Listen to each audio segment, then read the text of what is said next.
whatever you wind up doing is exactly what you should be doing. And I have not behaved one single day of my life. Not one day of my life have I behaved, and I am fine. I need your help. I can't tell you what it is. You can never ask me about it later, and we're going to hurt some people. Whose car are we going to take?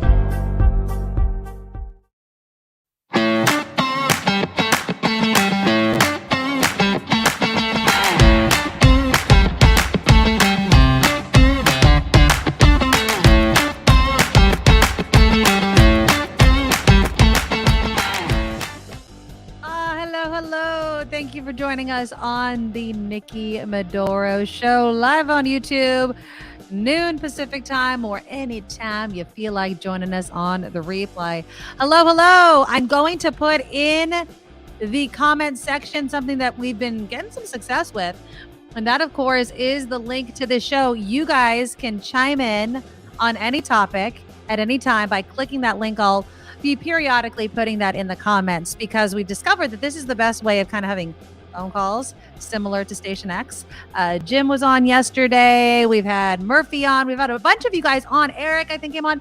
So there it is. We'll be talking about a bunch of stuff. I just put out a little short on one of our topics that we'll be talking about, which is that Miller Lite ad, which, fact check, came out before the Dylan Mulvaney transgender Bud Light. Was it kind of an ad? It wasn't even on television. The Miller Lite ad is. I'll play it for you. And just because there's been a history of TNA in beer ads, does that mean we only can see ads with TNA? So we'll talk about that coming up in just a moment. To start off the show, though, we're going to stay in San Francisco. Some ideas that San Francisco has, I just don't agree with. We're going to talk about everything from parking meters to something I actually want your take on, which are these very colorful, cheerful fentanyl ads. And are they landing with the public? If you were at a bus stop and you saw some of these ads, what would be your impression on that? So we'll talk about that. And I was trying to get one of the people behind the ads to come on. She's been on the show before, Kanishka Chan. I'm still waiting to hear back from her, so we may actually revisit this topic, but I want to get your guys' take on it first. Also, a couple of you actually sent me this story, non-citizens being cops. Now, this is not a new story. Actually, it was last year that the Senate bill, Governor Newsom signed, so it's not new, but San Francisco most recently became one of the largest cities to start hiring non-citizens as cops. And so I'll tell you what I think about that. You guys tell me what you think about it, because I think a lot can be lost when you just condense something down to a few words. So that's coming up. Also, sorority, University of Wisconsin, I believe. Sorority is very upset that one of their sisters is transgender. And I'm going to read the article. The details coming out. Of course, I am not in Wisconsin, so this is just news reports that I'm reading. I feel uncomfortable with the whole idea of it, not because I feel like all transgender women are predatory or are just men dressing up as women so they can see women naked. But the question that we'll have when we talk about this is, how do you make space for everybody in this world? I mean, transgender people are part of our communities. How far does this, I mean, it goes all the way. I mean, they are part of our communities. They get the rights and privileges of every other human being in this country.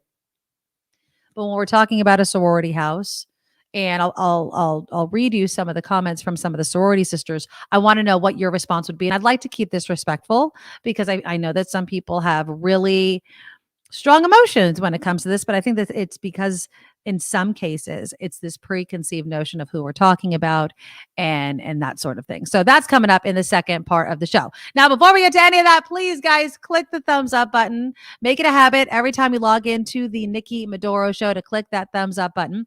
The super chat is also live. As a reminder, just look for that $sign under the live chat, and you can throw us a super sticker, a super chat, a super thanks, a comment. We'll read it. I love it. It's a great support for the show. And then please, each and every one of you within the sound of my voice, consider subscribing to our Patreon. It is a small but growing group of adorables that I absolutely adore. I want to keep this show going, but it's going to take crowdfunding. It's going to me straight up asking you guys to subscribe. And so that's what I'm doing right now.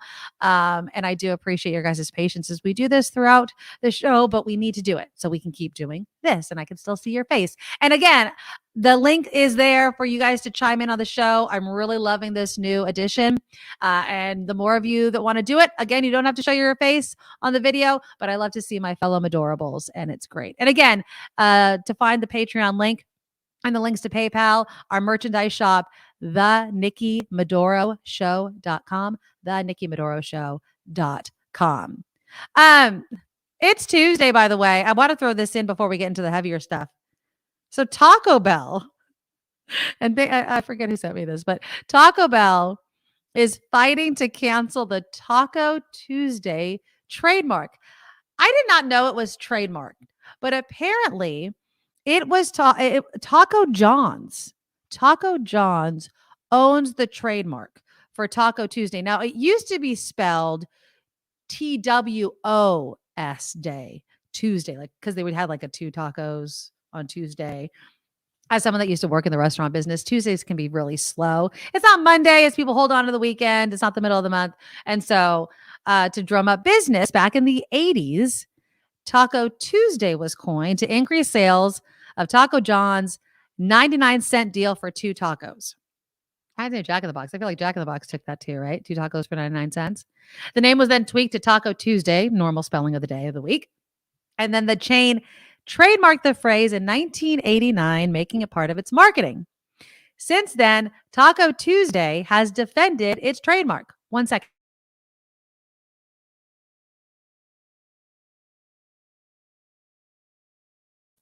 Pardon me, I had a cough. Okay. So they've been defending it. I mean, since 1989, they have sent cease and desist letters to others trying to use it.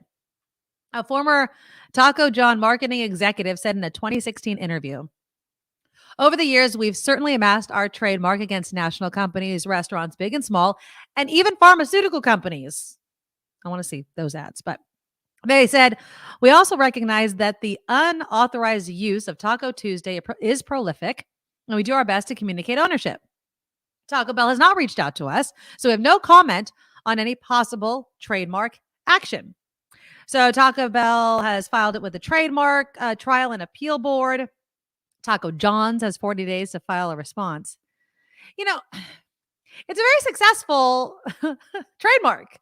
It's used. I mean, you know, like the Super Bowl, the big game, all those sorts of things. You can't use it for advertising. Taco Tuesday, though, I would have never known that it was Taco John's. So in that instance, I really wonder how successful it is on owning the trademark if when you think Taco Tuesday, you do not think Taco John's, right? I just think tacos. I think taqueria. I can think Taco Bell. I can think anything. I don't necessarily think of that specific company, but it is Tuesday. So go get your tacos.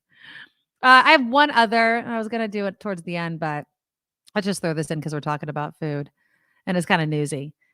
The World Health Organization has said, stop using sugar substitutes. Anybody in my comments use a sugar substitute? I'm a huge Splenda person. Yellow packets. I do not like Sweet and Low. What's the other one? NutraSweet, Stevia, all of those. They're saying don't use it at all. It says a review of available evidence suggests that the use of non-sugar sweeteners does not confer any long-term benefit in reducing body fat in adults or children. It does not help people control their weight long-term. We may see a mild reduction of body weight in the short term, but it's not going to be sustained. But that's not why I use it. I use it because I like the flavor better. I feel like I use more sugar because sugar substitutes, in my opinion, are sweeter, so you don't need as much. But it also indicated there might be potential undesirable effects from long-term use of sugar substitutes, such as a mildly increased risk of type 2 diabetes and cardiovascular disease. But they say that we're not even really focusing on the message today is it's not going to help you lose weight. I don't know how many people do that. I just really try to limit my actual sugar. And really, I might have 2 Splenda a day. My ginger beer is diet, so I'm assuming that obviously uses an artificial sweetener. But I don't drink a full one every single day. So 2 Splenda and maybe half a diet ginger beer. I mean, I don't know. I feel like that's okay.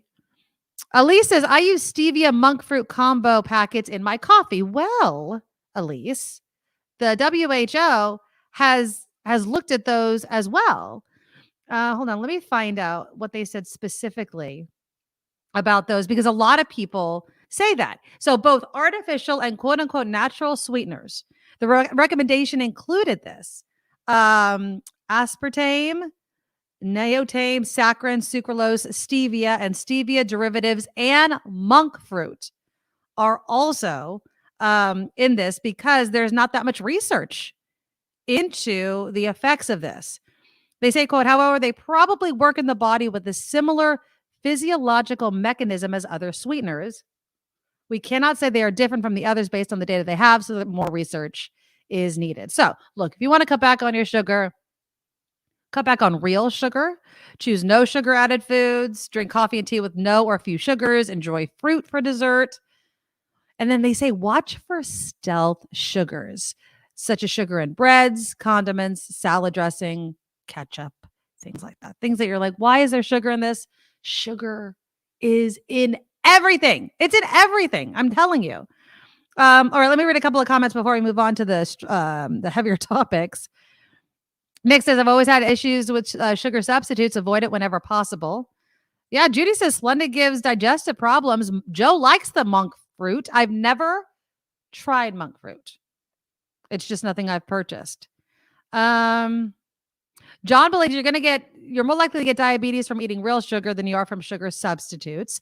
But yeah, again, just to put a fine point on it, the WHO is specifically putting this recommendation towards those that are using sugar substitutes in their mind as a way of losing weight. And they're just saying, no, it doesn't. But Murphy says, I lost 50 pounds in 7 months. Good for you, Murphy. Stayed sugar-free for 4 years, no longer pre-diabetic, no more blood sugar crashes, no more headaches, no more joint pain. Yeah, Beth says, just eliminate sugar and get away from the sweet habit. I've cut a lot of sugar, real sugar, out of my diet. And once you start doing that, you realize how sweet everything is. I love Jess's comment. I don't need sugar. I'm sweet enough already.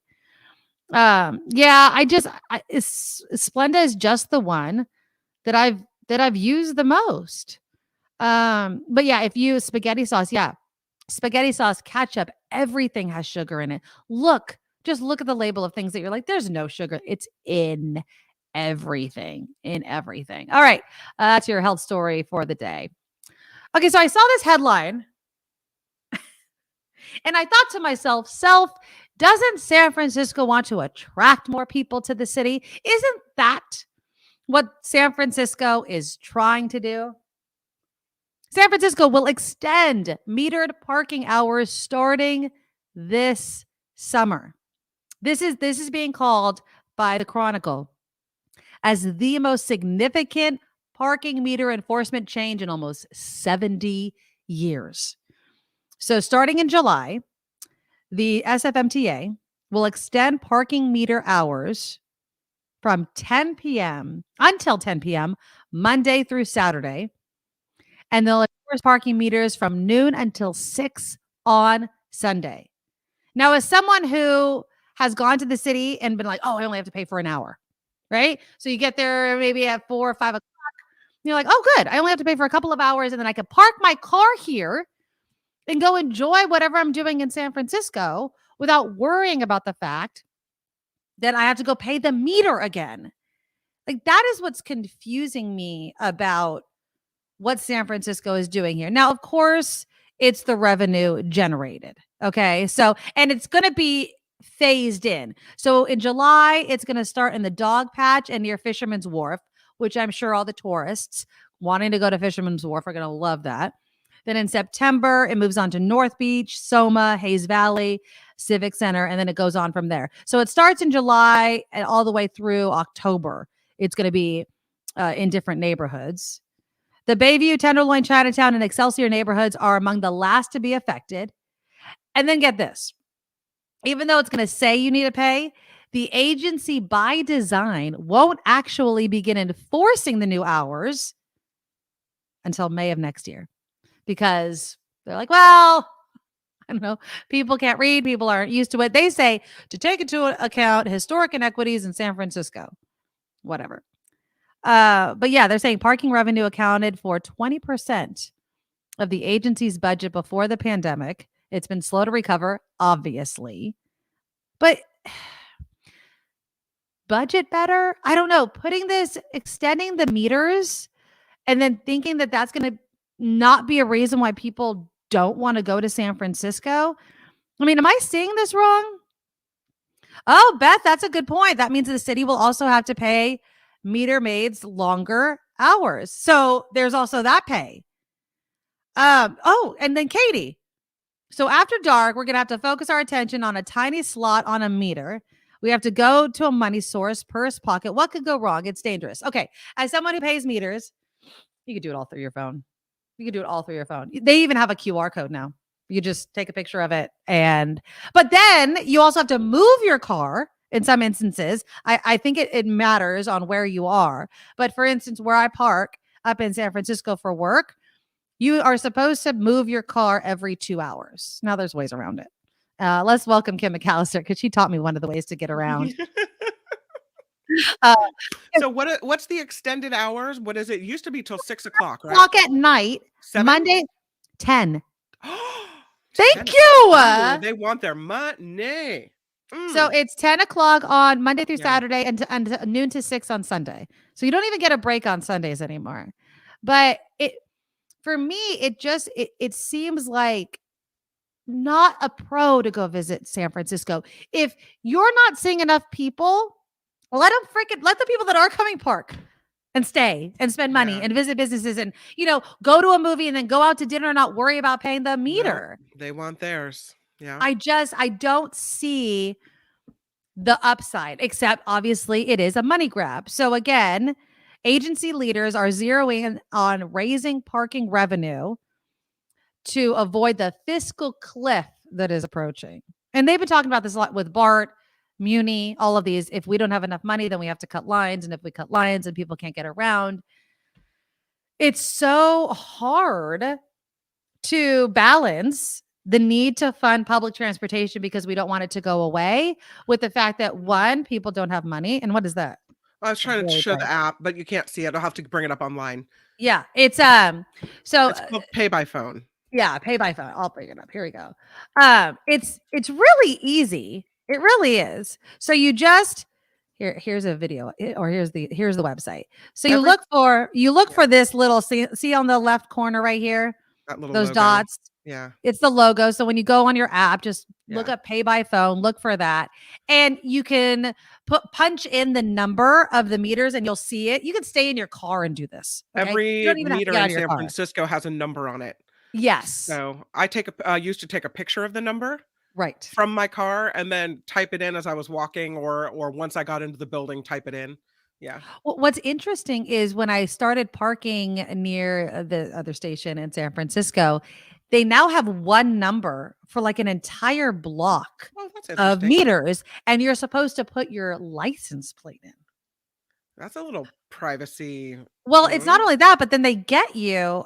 In my mind, I'm like, so now if I don't move my car, they won't necessarily know, but they'll know I've been here, this specific car. Yeah. So I don't know how I felt about it. I didn't put my license number in one time. I didn't get a ticket.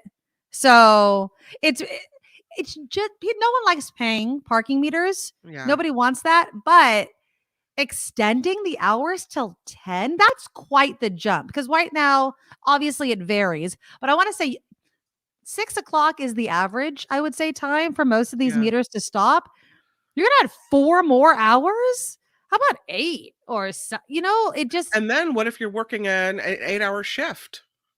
You're back and forth. When you're in radio, you can't just go down and move your car. You're on the air. You can't really be leaving. Believe me, it's not easy. So the trick that Kim McAllister had was she set up multiple accounts. Yeah. So you're only allowed to park for 2 hours. And after 2 hours, it says, I'm sorry, your time is done. You can't put in any more money. So if you flip to the other account, then you can just be like, well, I'm here at this spot.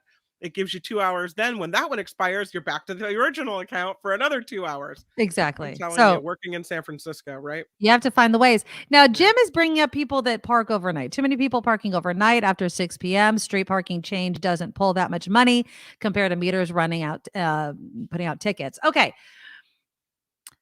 If I live in San Francisco and I don't have a garage, I have to park on the street. Even parking lots, like parking garages, they close at a certain time. That's right. So for instance, when I was at my other job, and I was working later, they closed before I was off, or like right when I got off.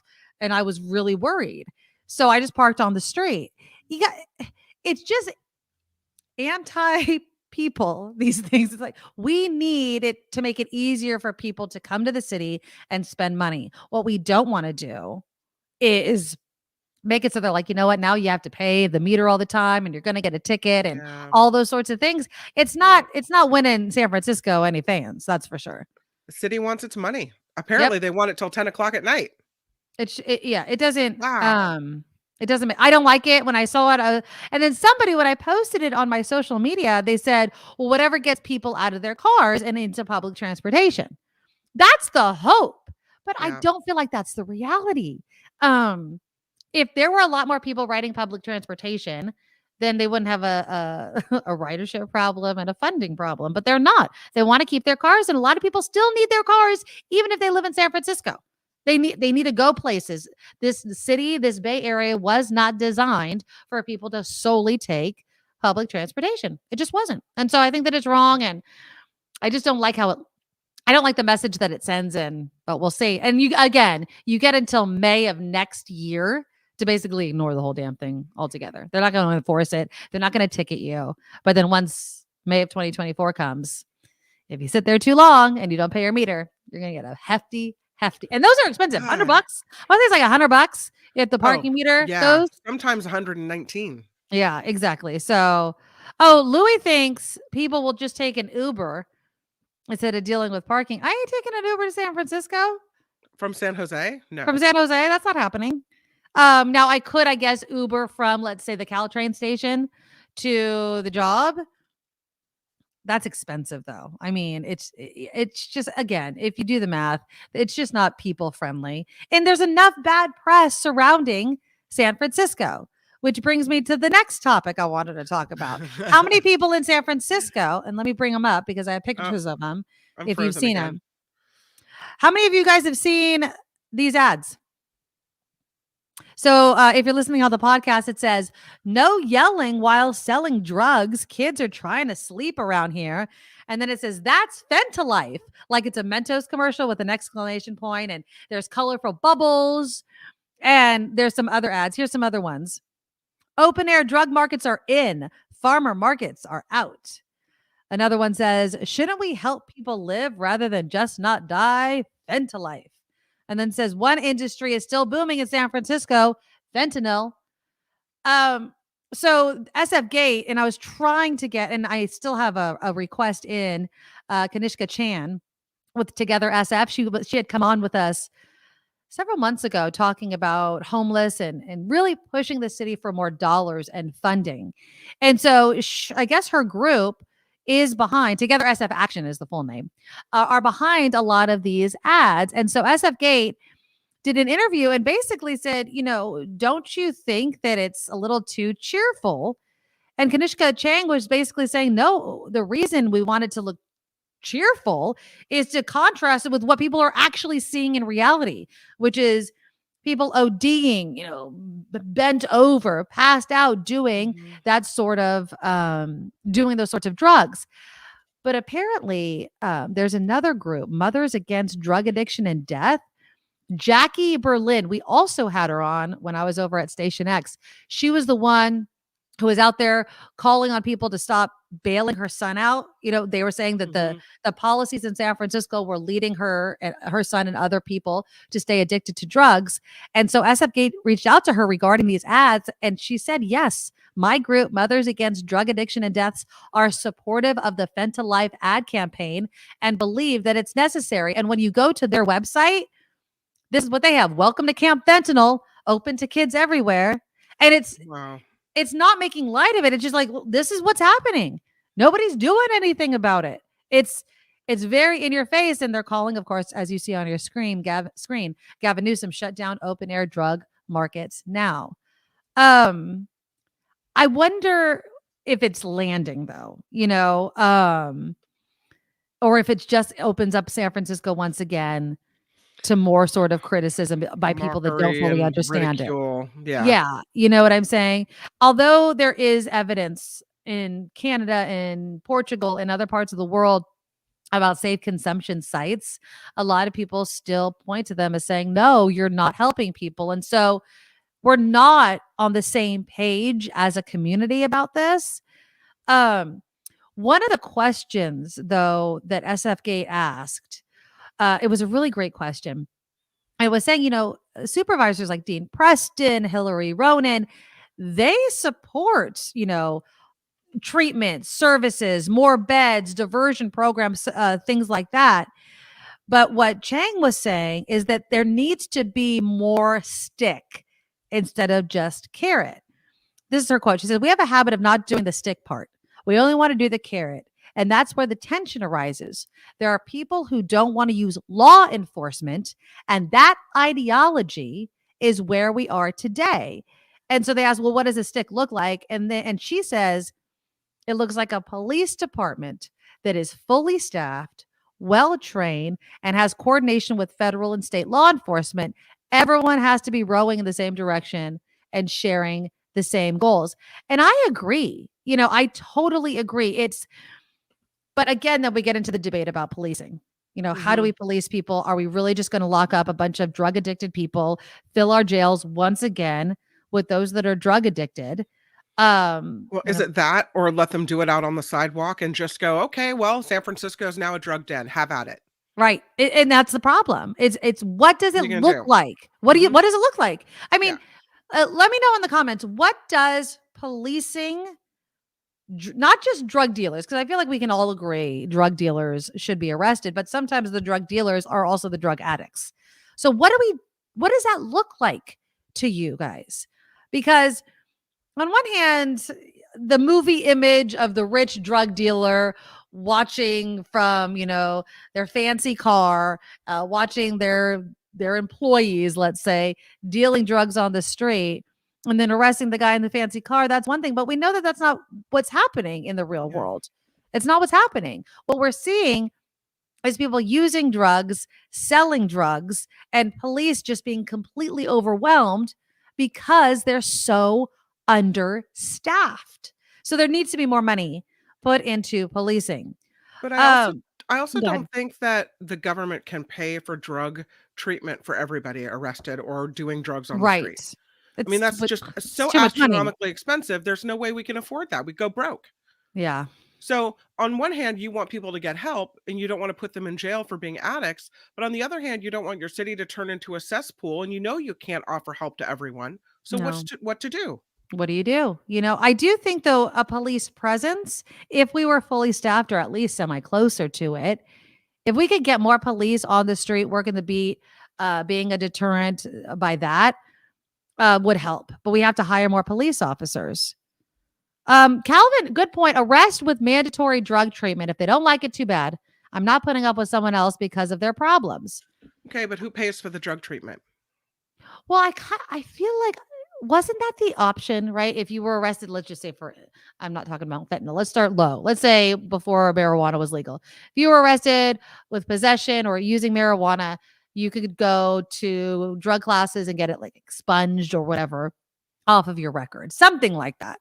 Right. But when we're talking about something like heroin, fentanyl, opioids, things like that, that's an expensive treatment plan. It's not just stop smoking weed. It's detox, housing, all of those sorts of things.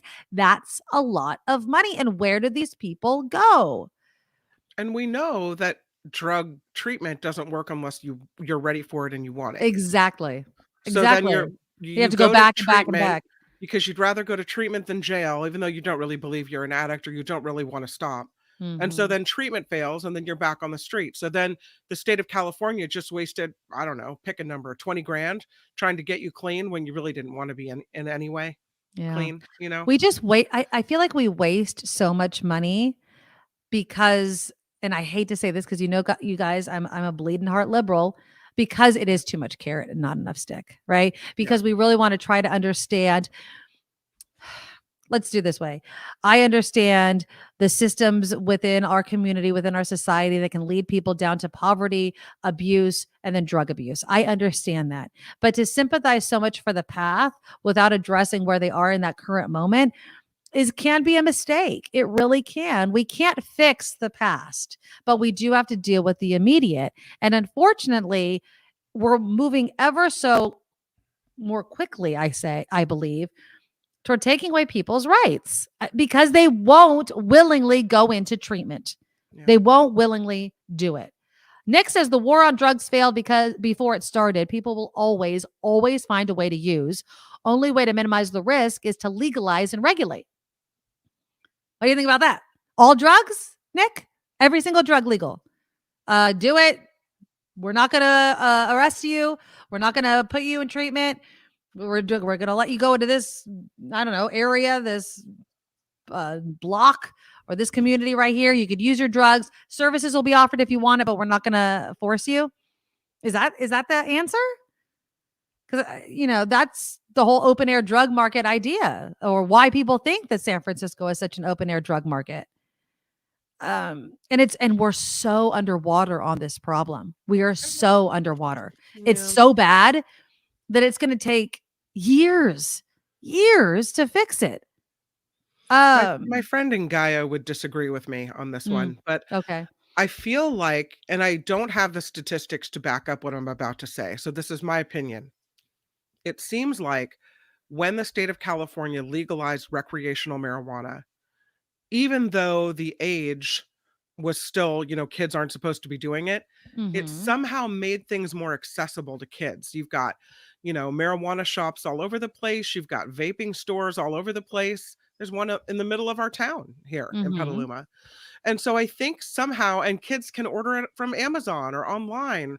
It seems like in high schools, there's more vaping and there's more pot smoking going on in an age when your brain is still developing. Right. And so I worry then, if that's the case, that making all drugs legal would then increase the, instances of teenagers, kids doing other drugs as well. Not that they aren't already, but would increase that even more. Yeah. I mean, I do think that the availability of these drugs, the ease in which they can make, is a separate issue than, we made marijuana legal, and so if we make other things legal, it's just going to exacerbate the problem. Yeah. Two different drugs, right? I mean, I don't believe the legalization of marijuana is a gateway, just to use old terminology, toward other drugs necessarily. Right. I do wonder if we pay enough attention to why we want to drug ourselves so much. Yeah. I mean, it's not the just say no mentality. The drugs are out there. If you want to get any drug, Kim, you can get any drug you want to. That's the thing. It's why do you want to use drugs? Right. Some people obviously just want to do it because they want to go party. But I think for a lot of people, they're numbing themselves. Society is difficult. They're homeless and those sorts of things. But what would your answer be to that? I mean, make all drugs illegal? I mean, I think the cat's already out of the bag with marijuana. And there are people that I think are genuinely helped by it, that have pain or that are sick, and it helps them a lot. Or even people suffering from anxiety that are helped by it, or insomnia, whatever it may be. I'm just saying that when you opened the door, you made it more accessible, and kids now can seem to get it easier as well. And I would worry that if we did that for all the other drugs, that would be the case. So I wouldn't legalize all the other drugs. I know this much. If heroin was legal, I would never touch it with a 10-foot pole. True. If there's reasons why people do drugs or don't do drugs. And so, I don't feel the same way about marijuana as I feel about heroin. Right. And you have to talk to your kids about, you don't do drugs because look what can happen to you. Do you want to be doubled over at a bus stop, passed out on drugs? Is that the life you want? Right. You get to choose who you are in this life. If Right. you don't ever start, then you don't ever have to stop. But These are legality things has they say. nothing to do with But that. we know that we can say that till we're blue in the face, and there's some kids that aren't going to listen. Of Right? They're course. just going to have to go out and live life and test every boundary and try things and learn things the hard way. So the question is, if we agree that making marijuana legal increased its availability even to people under the underage, then if we legalized heroin, to take your example, would Mm. that also make it more accessible to everyone, even if we say heroin's only legal 21 and over, right? Then do we have more kids getting their hands on it for whatever reason? And then do we have a whole new generation of heroin addicts? I think that it would make sense. Let's just say this. It would make sense that if something is legal, that it will likely be in more households. And if something is in more households, then it would be more accessible to kids. Right. So there is some logic to that way of thinking. But my point is, if you, and I know just what people are saying, what you just said, you have to teach your kids, don't do it. This is what can happen. And there's going to be Mhm. some kids that just don't listen.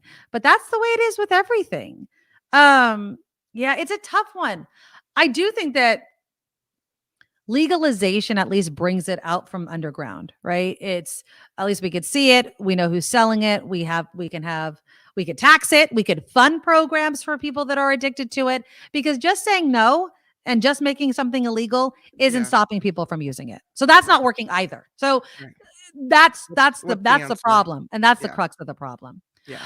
Okay, we're gonna do some headlines, and then when we come back, we'll kind of keep it in this vein, because remember, what Together SF Action was saying was more stick being a fully funded police department in San Francisco.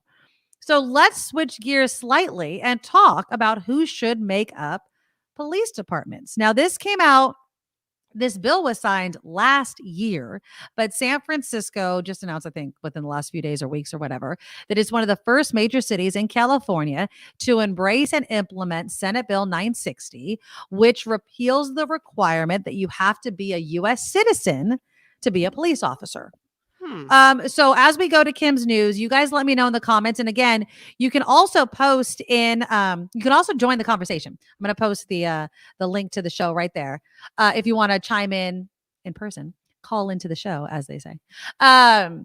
Do you think that you have to be a U.S. citizen to be a police officer? And then we'll also go through the facts and the lies or the falsehoods surrounding this Senate bill, because I think a lot of people hear non-citizen and they're like, oh my God, these migrants that are coming through the border are now going to be policing our state. That's not what it is at all. And who should make up police departments? How do we plan to fill this gap? All right. So click the thumbs up button. Also, before we go to Kim's news, it helps expand the show and we absolutely love it. All right, cops, who can be one? Next on the Nikki Medoro Show. Now, from around the world to up your street, the Nikki Medoro Show presents News Czar Kim McAllister. And let us begin with President Biden and what is going on at the White House. It looks like right now President Biden is hosting congressional leaders at this hour in an effort to hammer out a deal on raising the nation's debt limit by June 1st. Leaders on both sides of the aisle remain optimistic an agreement can be reached. The meeting comes amid warnings that a debt default could trigger a financial disaster for the United States. The CIA is hoping Russians will use a new Telegram account. Yeah, Telegram, to share information with the United States. The agency's page on Telegram says the CIA's global mission requires individuals be able to contact us securely from anywhere in the world. The post calls for military officers or other experts with information about Russian leadership to reach out. They want people in Russia frustrated with the whole Ukraine war to now to be a spy and give information to the United States. Very interesting to see what's happening and whether anyone will actually telegram the United States with information. The Anti-Defamation League is criticizing comments made by Elon Musk about Democratic super donor George Soros. Tuesday, the outgoing Twitter CEO compared Soros to X-Men villain Magneto. Is it Magneto or Magneto? Claiming you assume they're have good intentions, but they do not. He said Soros hates humanity. Soros is Jewish. He's a Holocaust survivor, the same as Magneto portrayed in the X-Men comics. The Justice Department is announcing the arrest of several people in the United States tied to trying to send sensitive U.S. technologies to Russia and China. The arrest involved third-party companies allegedly trying to ship high-tech parts to be used to construct weapons of war. The DOJ today saying among the arrests include 2 Russians conspiring to send aircraft parts to Russia and a Chinese man in California attempting to send sensitive submarine technology to China. The DOJ says the arrests were due to the efforts of its disruptive technology strike force. Who knew they had that? An attorney for writer E. Jean Carroll is now saying that it's possible there will be more legal action because of former President Trump's comments about Carroll during his recent CNN town hall. This comes after a jury found Trump liable for sexually abusing Carroll and then defaming her when he denied the allegations. During last week's town hall after the verdict, Trump attacked Carroll once again, labeling the accusations a fake story and calling her a whack job. Is that defaming her? I think so. I mean, he just needs to keep his mouth shut because I can't imagine being the attorney for Donald Trump. I know, but can you imagine like stop talking bad about this woman that you just lost a defamation lawsuit? It's just he's Are you kidding? Trump keep his mouth shut? They couldn't control his mouth the whole time he was the president. Do you want him to keep the mouth shut now? I don't think so. I don't know. Oakland teacher strike. It's over. It is back to school today for more than 35,000 students, but high school students are concerned about missing a week of school and how it will affect their grades and their graduation. Officials say graduation dates won't be pushed back after the Oakland Unified School District reached a deal with Oakland Education Association leaders on Monday. The district agreed to a $70 million tentative contract deal that will increase teacher salaries by an average of 15% and give teachers a one-time $5,000 stipend. The school district also agreed to expand the number of counselors, librarians, nurses, and visual and performing arts teachers. The teachers' common good proposals were signed off on that was major sticking points in negotiations, including resources for unhoused students. The district is also creating a Black Student Reparations Task Force as well. 15% raise. Ooh, big one. There were several people injured after getting caught in a huge bee swarm. I don't have pictures of it. This happened in San Fernando Valley. A professional bee removal contractor had to be called in to remove a hive from under a roof of a home yesterday afternoon. But a man was hospitalized after being stung by several of the hundreds of bees in Encino Monday afternoon. A volunteer Los Angeles firefighter or police officer, LAPD officer, was also injured after falling face down on the asphalt while trying to swat the bees away. Oh, no. He escaped with cuts and bruises. Oh my At least gosh. one other person stung several times. Yeah, they had a whole bee thing going on there. And in 2023 Tony Awards will happen. I saw that. Next month, despite the film and TV writers' strike, they're going ahead with the awards. The Writers Guild of America announced they would not pick at the awards ceremony, so the June 11th show will go on.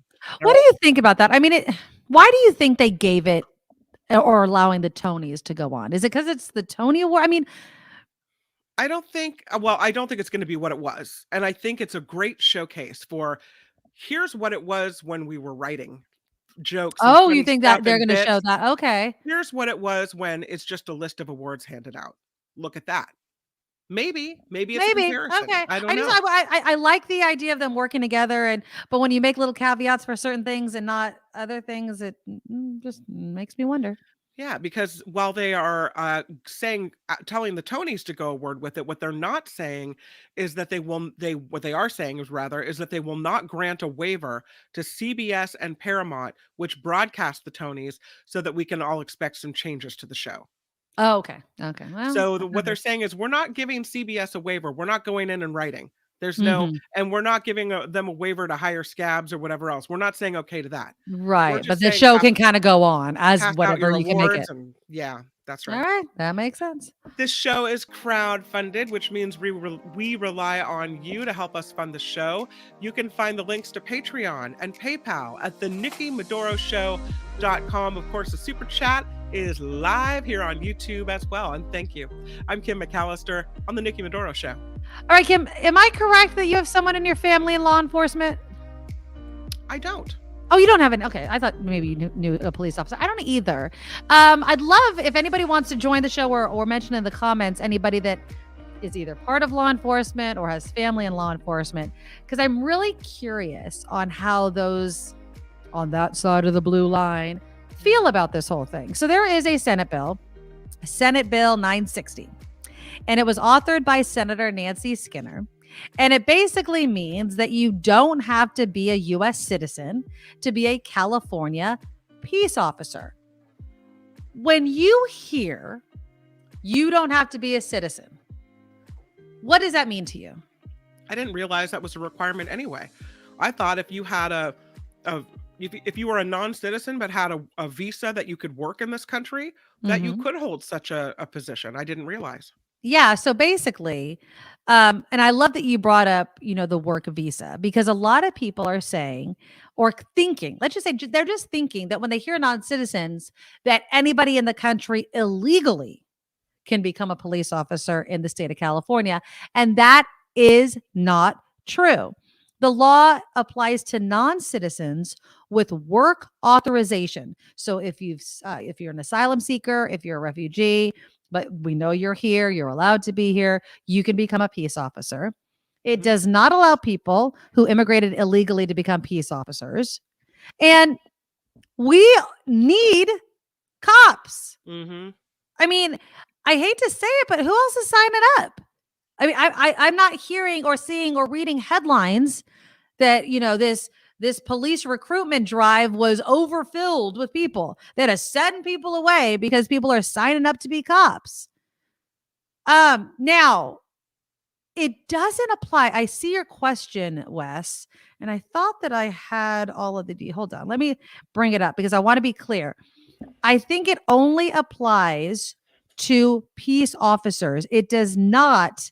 It does not apply to firefighters or anything like that. It just applies to peace officers. So a sheriff deputy, a police officer, or something like that. So firemen, I don't know if there's anything written in the code that specifically talks about firemen and U.S. citizens, but this law, this bill that was signed, just has to just deals with police officers. Dave says, I like it. Offer them a fast track to citizenship for being a peace officer.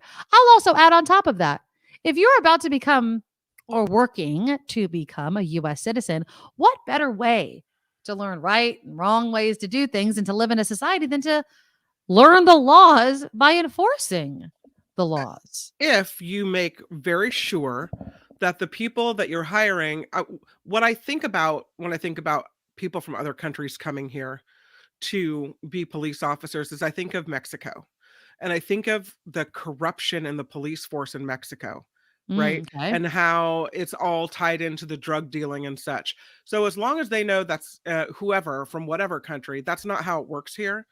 And you don't get to act that way here. The police are just not lookouts for criminals. Then yeah.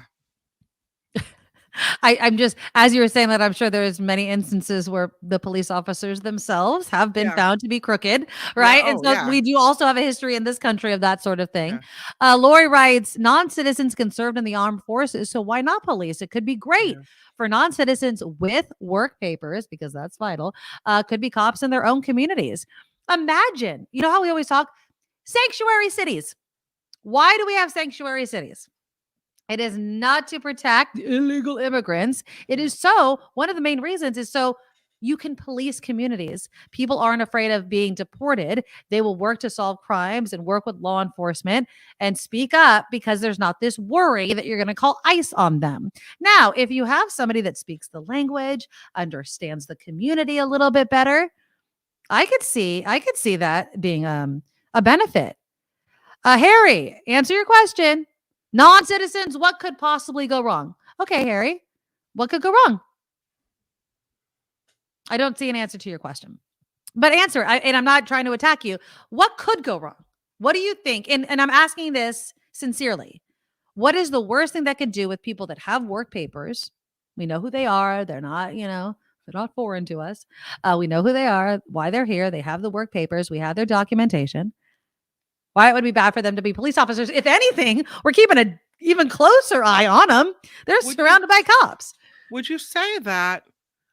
And I don't know if I would agree with this, but one could make the argument that if you're not a citizen of this country, then you're not as invested in it or as tied to it as you would be if you were a citizen. And so you don't then care as much about upholding the law and keeping its citizens safe. One could make the argument. I don't necessarily think that's true, because I think there are a lot of people that aren't citizens that love being here and love America as much as I do.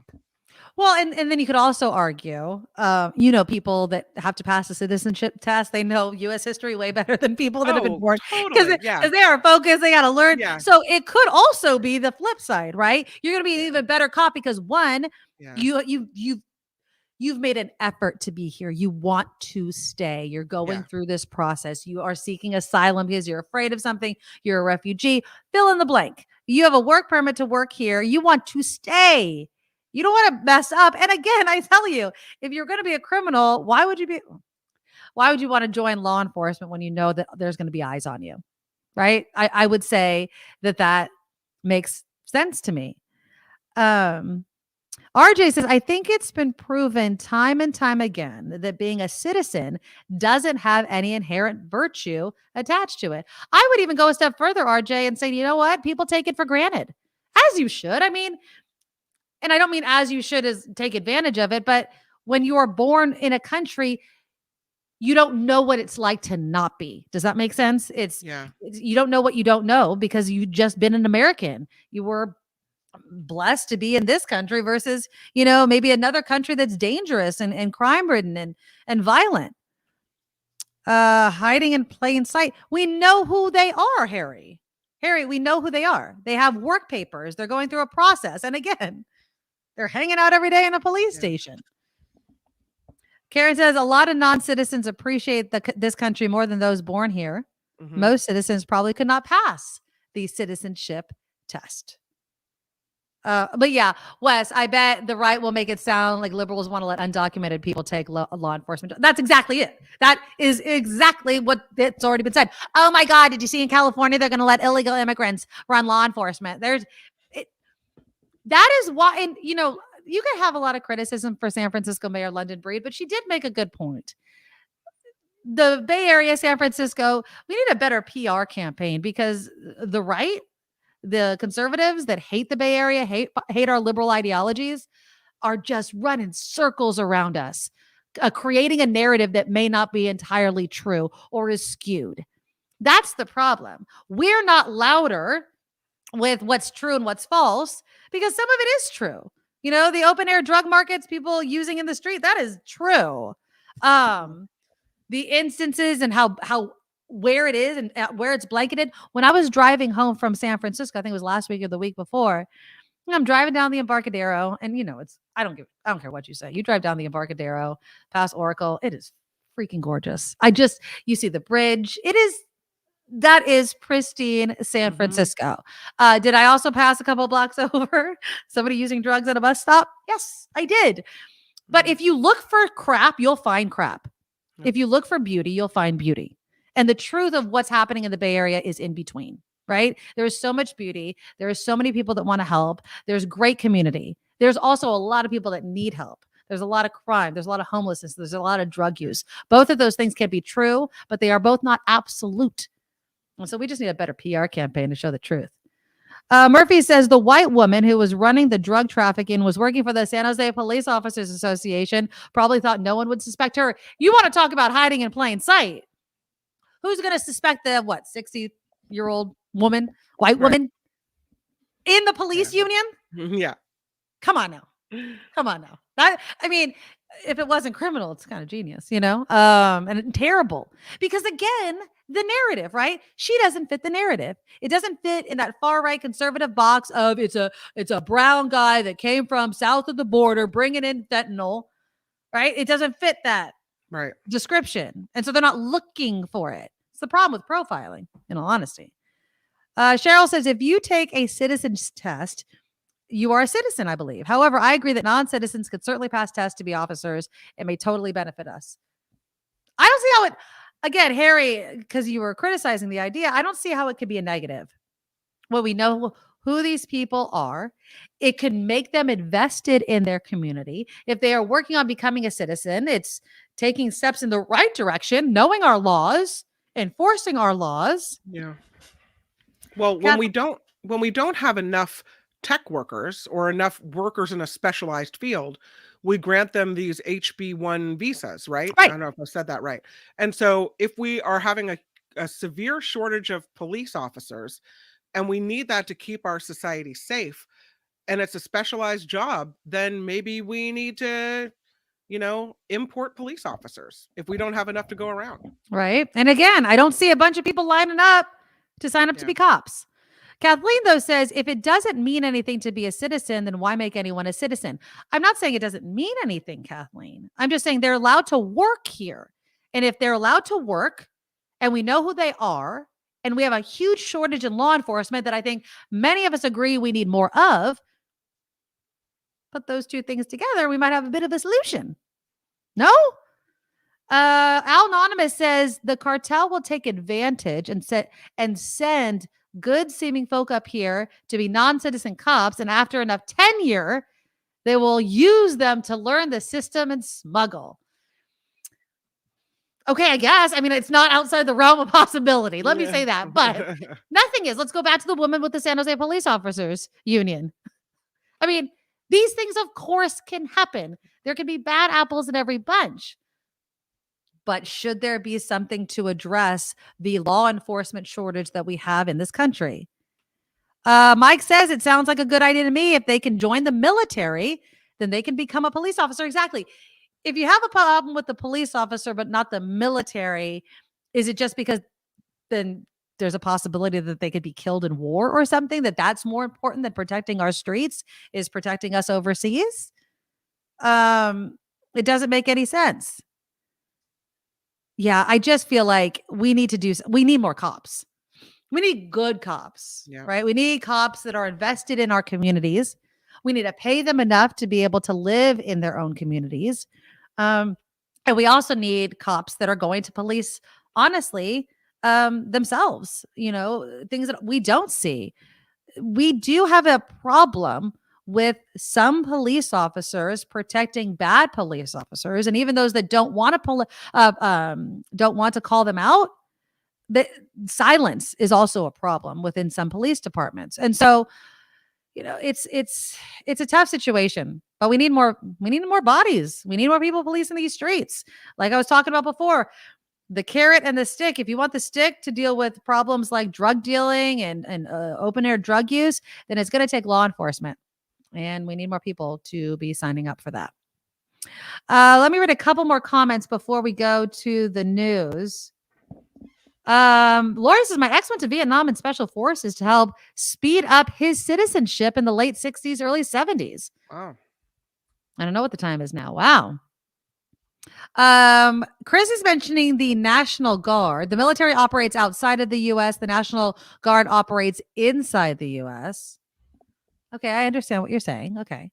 But still, I mean, if non-citizens can join the military, where you take an oath to this country, whether you're operating outside or inside, that with the National Guard, if you're good enough to do that, if we're saying you can do that for our country, then why can't we do it inside the country? I mean, because the same theory, the cartels are going to send good seeming people to infiltrate our law enforcement, can be said for our military, can it not? So, I mean, we can think that bad things are going to happen, but we need to obviously watch. We need to know who we're allowing to become. And we should be knowing this anyway. If we're allowing people to work within this country, we should know a lot about them, or as much as possible. All right. Kim's going to do some news. We are going to switch gears, though, in the second part of the show. I put out a little short about this. I don't. You know how we always talk about certain political parties projecting, what they are by acting like they're against it. They call liberals snowflakes, and yet the GOP and conservatives cry so much about nonsense. So we already went over the Dylan Mulvaney Bud Light commercial. And it wasn't even a commercial, in all honesty. It was just a social media campaign where Dylan Mulvaney, a transgender social media influencer, had her face on a Bud Light can. That was it. That was what was causing an uproar. People hate Bud Light, and the stock went down, and they're making apologies. Well, now it's Miller Lite's turn. I don't know what it is about light beer. Maybe full flavored beer just doesn't even want to even get into it. But Miller Lite is now facing some backlash for an ad that it's put out. And I don't know if I'm going to get dinged by YouTube, but I'm going to show you the ad anyway, and maybe I'll just take it out later. So if you don't see it, if it gets removed on the replay, Google it. But I'll play you the ad. And here's my question. Do you need tits and ass to sell beer? Is it a requirement? Is it go woke, go broke if boobs and butts are not hanging out in order to sell beer? Because that's all Miller Lite was saying, in my opinion, but you may see it differently. And, I think that when we're talking about these social issues, the things that seem to garner so much attention, there are consequences, financial consequences for this. Bud Light is experiencing it. And the reason why I'm bringing this up is, you could kind of take the Dylan Mulvaney point, the transgender community, out of it, because what we're truly talking about is just women and beer. And is there any place to respect a woman and still sell beer? All right. Click that thumbs up button before we go to Kim's news. We'll get your take next on the Nikki Medoro Show. Now, from around the world to up your street, the Nikki Medoro Show presents News Czar Kim McAllister. And let's begin with a first stop in Florida. Why don't we? A bill banning Florida's public colleges and universities from funding diversity, equity, and inclusion programs will become law this summer. Governor Ron DeSantis, pictured here, signed the measure yesterday, saying DEI efforts are an attempt to impose an ideological agenda on students and faculty. And he added the initiatives promote exclusion and discrimination as well. Nikki, I think you mentioned that yesterday. More than 3/4 of Americans say it's a bad time to buy a house right now. A new Gallup poll shows only 21% of adults in the U.S. think it's a good time to buy a home. Did we really need a survey of this? I mean, I feel like this is a survey just to do a survey. Like, who the hell thinks it's a great time to buy a house? Is it a good time? What do you think? Not here, at least. It's only the second time since Gallup began conducting this poll in 1978 that fewer than half of respondents had a positive view of the housing market. The highest confidence level was in 2003 before it fell off before the 2008 financial crisis hit. So right now, only 21% of adults in the United States say, go ahead and buy that house. I mean, it's interesting because I think a lot of people, even if they wanted to sell a home, aren't selling it because, and I think we've talked about this before, what are you going to buy if you sell your home? Unless you're moving to a significantly lower cost of living place from where you currently are selling, it doesn't make any sense to buy or sell a home. Well, I mean, I guess you could say first-time home buyers, right? Well, yeah, but if you're a first-time home buyer, you also have to be buying in a low cost of living area, unless you make a gigantic salary. It's tough. This is a picture of Jeep, which is having a big recall, but I put it up because AAA predicts air travel over Memorial Day weekend will be busier this year than it was pre-COVID, signaling a true return to pre-2020 travel levels. According to this year's report, about 3.4 million Americans are expected to fly over the holiday weekend, an 11% increase over last year. This year expected to be the busiest Memorial Day weekend since 2000, when AAA started tracking travel numbers. I should have put up a picture of a plane, not a car. My bad. I'm sorry. A middle school teacher in Kentucky is suspended after, and you'll never guess this one, a student wore a Ku Klux Klan costume for an assignment. Whatever. The student wore the costume to a school in Somerset, southwest of Louisville, which officials say was for an assignment about historical figures. The student's teacher allegedly gave them permission to dress up as the KKK's first Grand Wizard, Nathan Bedford Forrest.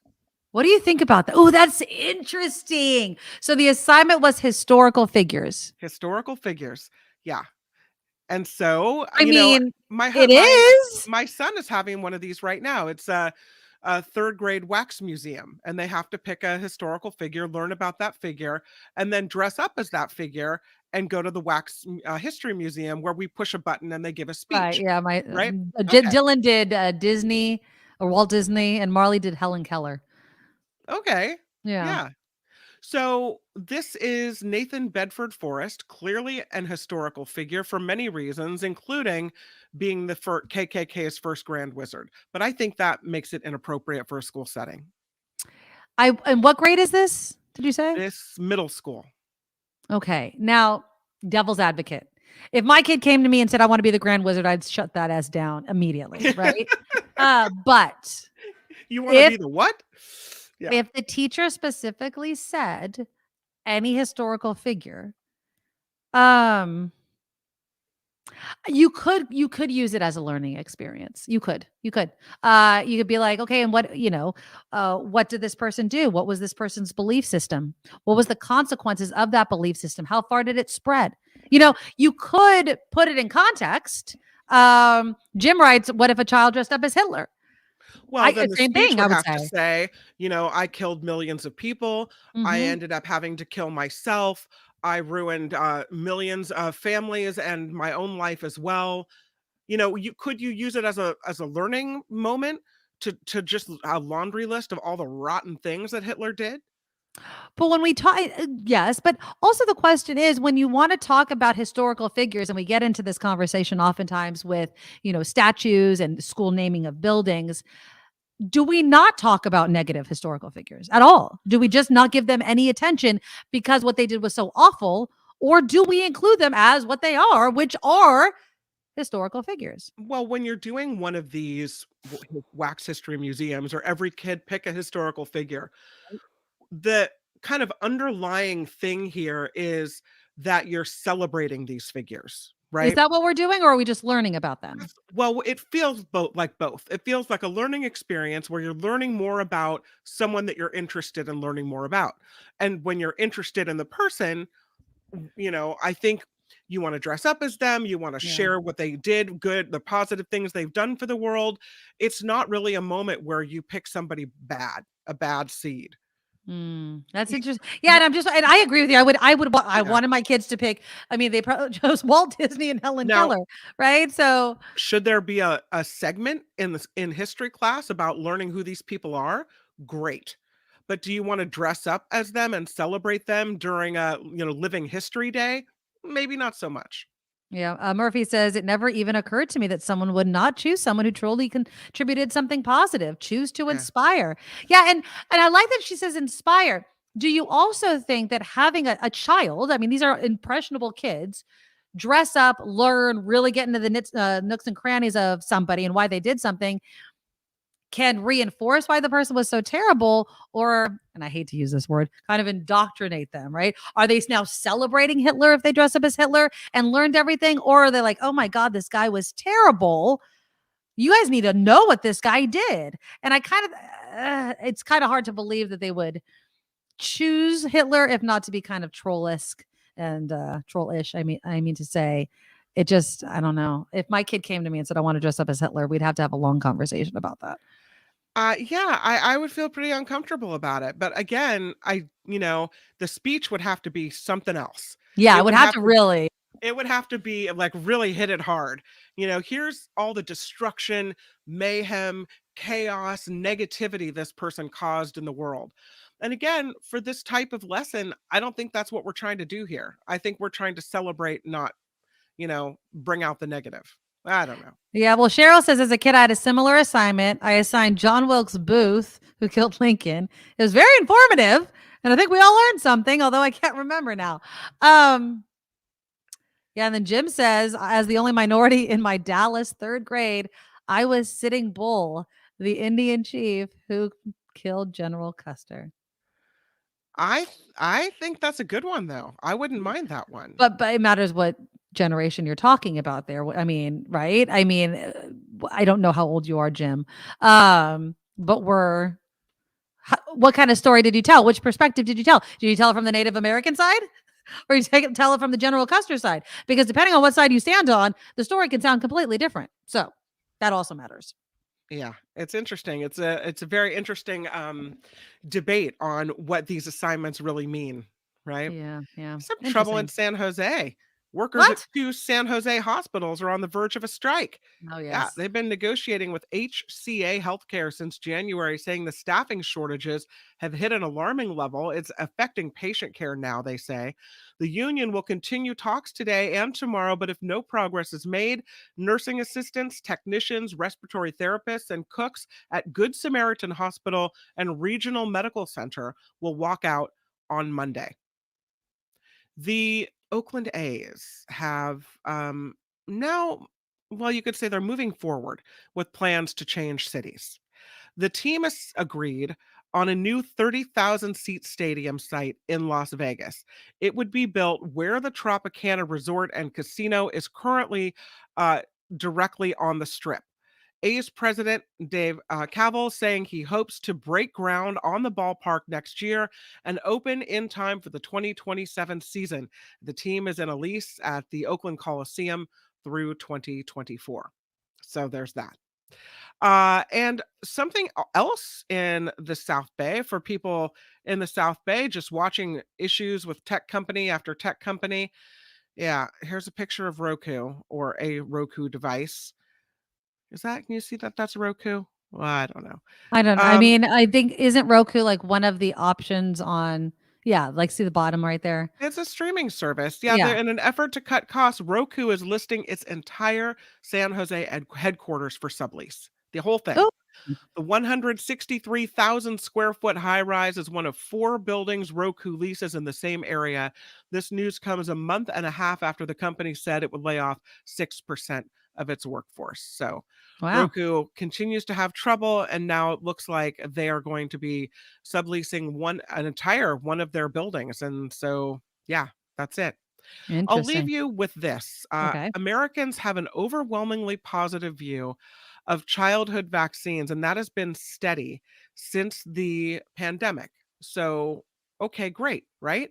Mm-hmm. The story is that a Pew Research Center poll found 88% of U.S. adults say the benefits of vaccines to protect kids from measles, mumps, and rubella outweigh the risks. That's about the same number from the same poll in 2016 and 2019 pre-pandemic. The survey found Americans are more hesitant, though, about COVID vaccines than the MMR shot. Nearly 3 in 4 respondents said the benefits of the MMR vaccine were high, compared to under half who said the same about the COVID vaccine. Interesting. I'm Kim McAllister on the Nikki Medoro Show. Well, let's bring in Jimbo. Jim, thank you for weighing in. Kim included in her news, if you guys are just joining us, in her news about how a kid in Kentucky dressed up as the Grand Wizard, as a historical figure. And you mentioned in the comments that you were assigned Sitting Bull. How did this work? Well, I'm not white. Right. That was the first thing. So historical lessons, I think we did the Alamo because I was in Texas. And then we were assigned General Custer, a bunch of other Civil War things. And I think George Washington is another one. So I got the role as Sitting Bull, and I had to explain why I was being chased by the U.S. Army. Sitting Bull was a controversial Indian chief who attacked American trains to steal from, because I guess a Robin Hood thing where the American soldiers were taking from Indian land and stealing and stuff. So they thought that they could get some of the gold, some of the stuff, and redistribute it back out. Unfortunately, American lives were killed. So the U.S. Army was sent, but they just recklessly charged in. I, Sitting Bull, and my people were able to kill a lot of them. until they finally captured me, threw me in jail, and I disappeared. Can I just say, did you guys like act this whole thing out? Is that how it worked? Actually, I had a rifle in my hand. It was unloaded, but I had a rifle because I was in Texas. I was in 3rd grade, and my neighbor said, "Oh, yeah." Oh, those were the You could walk to school with a gun in 3rd grade in 1980 something. Oh my goodness. So, I mean, I guess you didn't really have a choice. So, I mean, how do you feel about, like, what is your take on historical figures, both positive and negative, of course, always depending on what side you're telling the story from? 3rd grade. I mean, is that okay? I'm going to say yes, but I think now a lot of people would freak out. So because it's been 20, 30 years, back then just being authentic and realistic was the assignment. And so if I was assigned, I don't know, Hitler, then yes, I would try to figure out how to get the mustache and then do the arm raise and then say, yes, I killed 6 million Jews, but I did it to gain power and unify myself to, almost take over the world. And unfortunately, I lost, so history says I'm a bad guy. If I had won, I would have written history to say, I brought peace to Europe. There is no wars anymore. So, it's how that person would have explained themselves. Yeah. And it is, and I like that you just brought that up because history is written by the winners. That's how it is. And I think, some of the pushback on, let's just say CRT and all that sort of stuff is that we want to hear the full picture. We want to start teaching the full picture. And so that makes some people uncomfortable. Now, I'm not saying that we need to learn. I think we're well aware about Hitler, but I'm just saying history in general is written from a certain person here in America. Jimbo, I mean, it's definitely changing times. I appreciate you coming on the show again. Anytime you want to hop in, just do it. We love it. Thanks, Jimbo. Bye. Super cool. Okay, bye. I have this video. You Oh, ready? this is the video. Yeah. Okay, let's do this. This is the kid.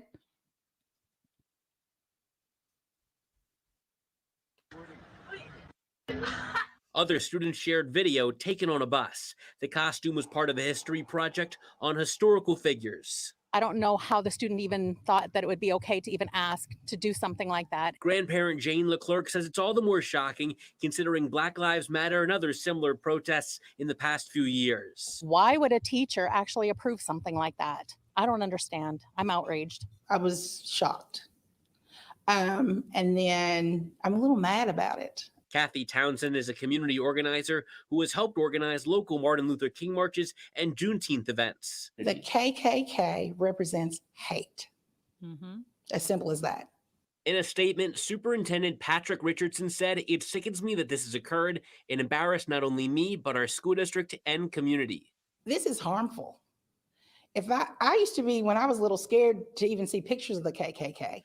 So could you imagine the students at Southern Middle that aren't white children? We spoke with one 8th grader with his parents' permission who said he was in the teacher's class. I see there's no reason for the teacher to be in trouble. Jackson Clark says the assignment was picking a historical figure to dress up as, adding the teacher approved what students would wear ahead of time. There was no racist movement behind of it. It was all like, there was black kids in the classroom. None of them, they all thought it was good. Nobody felt targeted. Or you have to learn history to make sure you don't redo it. But Townsend says a clear line was crossed and the teacher should be fired. In this climate nowadays, in 2023, she knew better. And I think that it should be no tolerance. Yeah. You want to keep going, or it's almost over. No, that's good. Yeah, that's good. I feel like you know what? I'm kind of torn about this, Kim. Only because. By the way, thank you to LEX News out of Kentucky. There you go. Yeah. Only and Al Anonymous makes a good point. He's like, I get the sense this kid's doing it for TikTok clout. There always is this element of, are you doing it just for shock value? Are you not really? Are you not doing something simply for, hey, you said history, let's learn about all parts, good, dark, all of the parts of history. Because if it was truly that, honestly, if it was sincerely that, and there was a warning, I don't know. See, and I say these things that I'm kind of working it out live with you guys.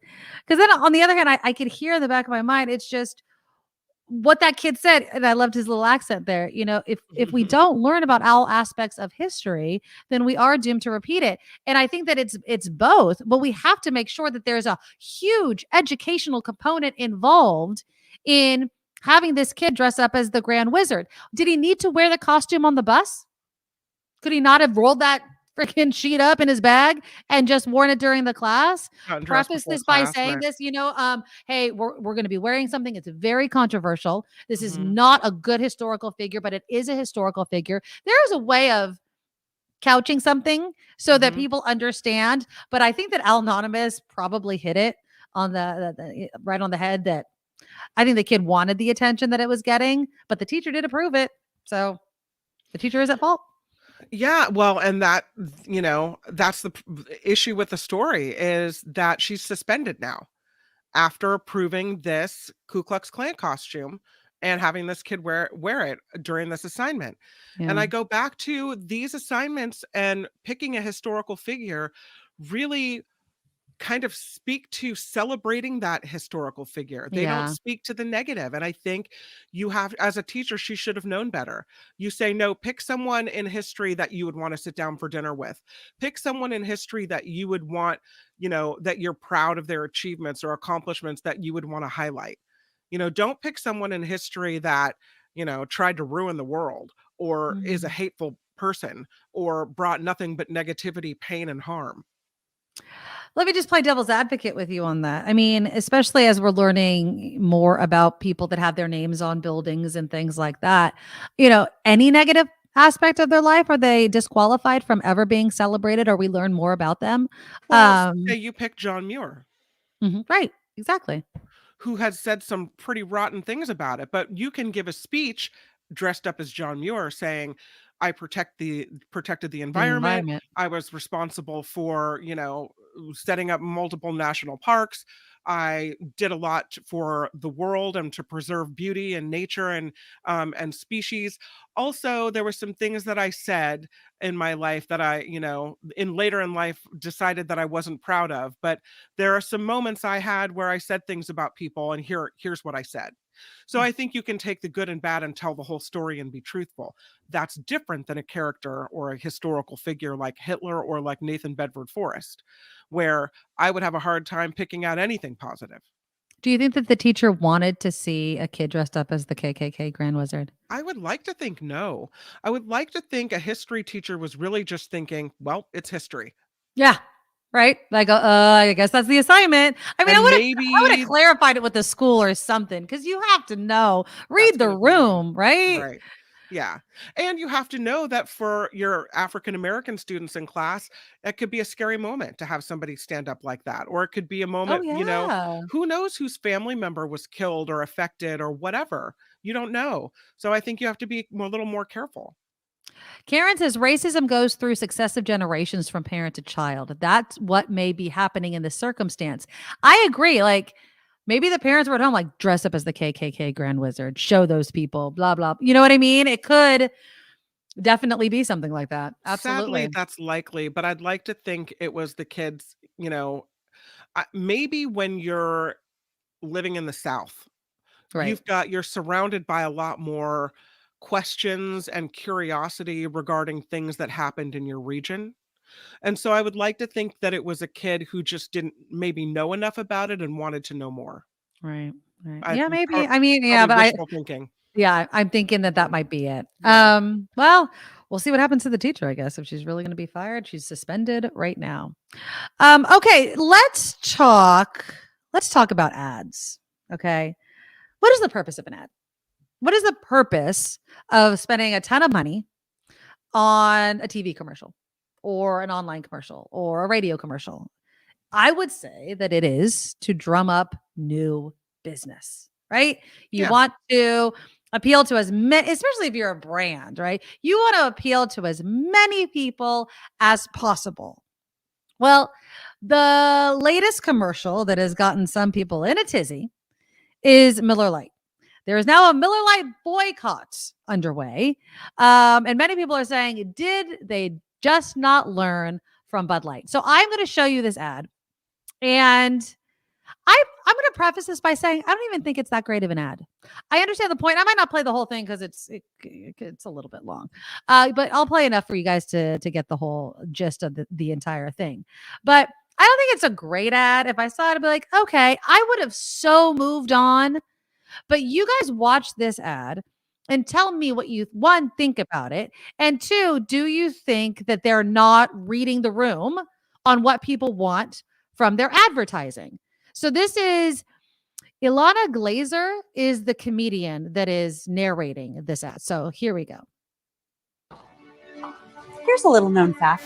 Women were among the very first to brew beer ever. From Mesopotamia to the Middle Ages to colonial America, women were the ones doing the brewing. Centuries later, how did the industry pay homage to the founding mothers of beer? They put us in bikinis. Wow. Look at this shit. Wild.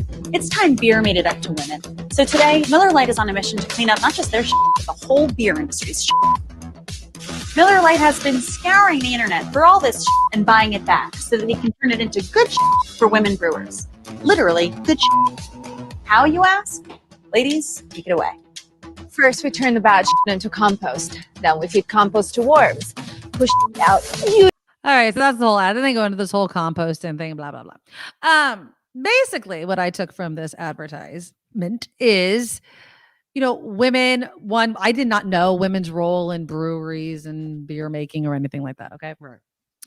But also this whole, what some would say, antiquated idea that the only way to sell anything, whether it's beer, whether it's Carl's Jr. hamburgers, whether it's anything, is to put a hot chick in a bikini, show her tits and ass, and there you go. Now, am I saying it doesn't work? Skin, sex, that does still sell. I'm not saying it. I'm not saying that. Okay. That's totally does. But is it so wrong for a beer company to say, you know what?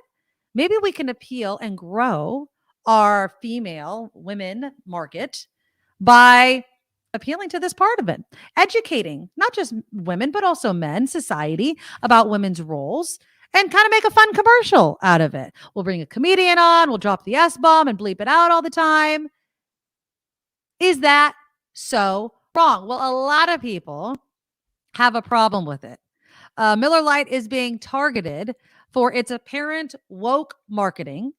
And some people are saying, didn't they learn from Bud Light?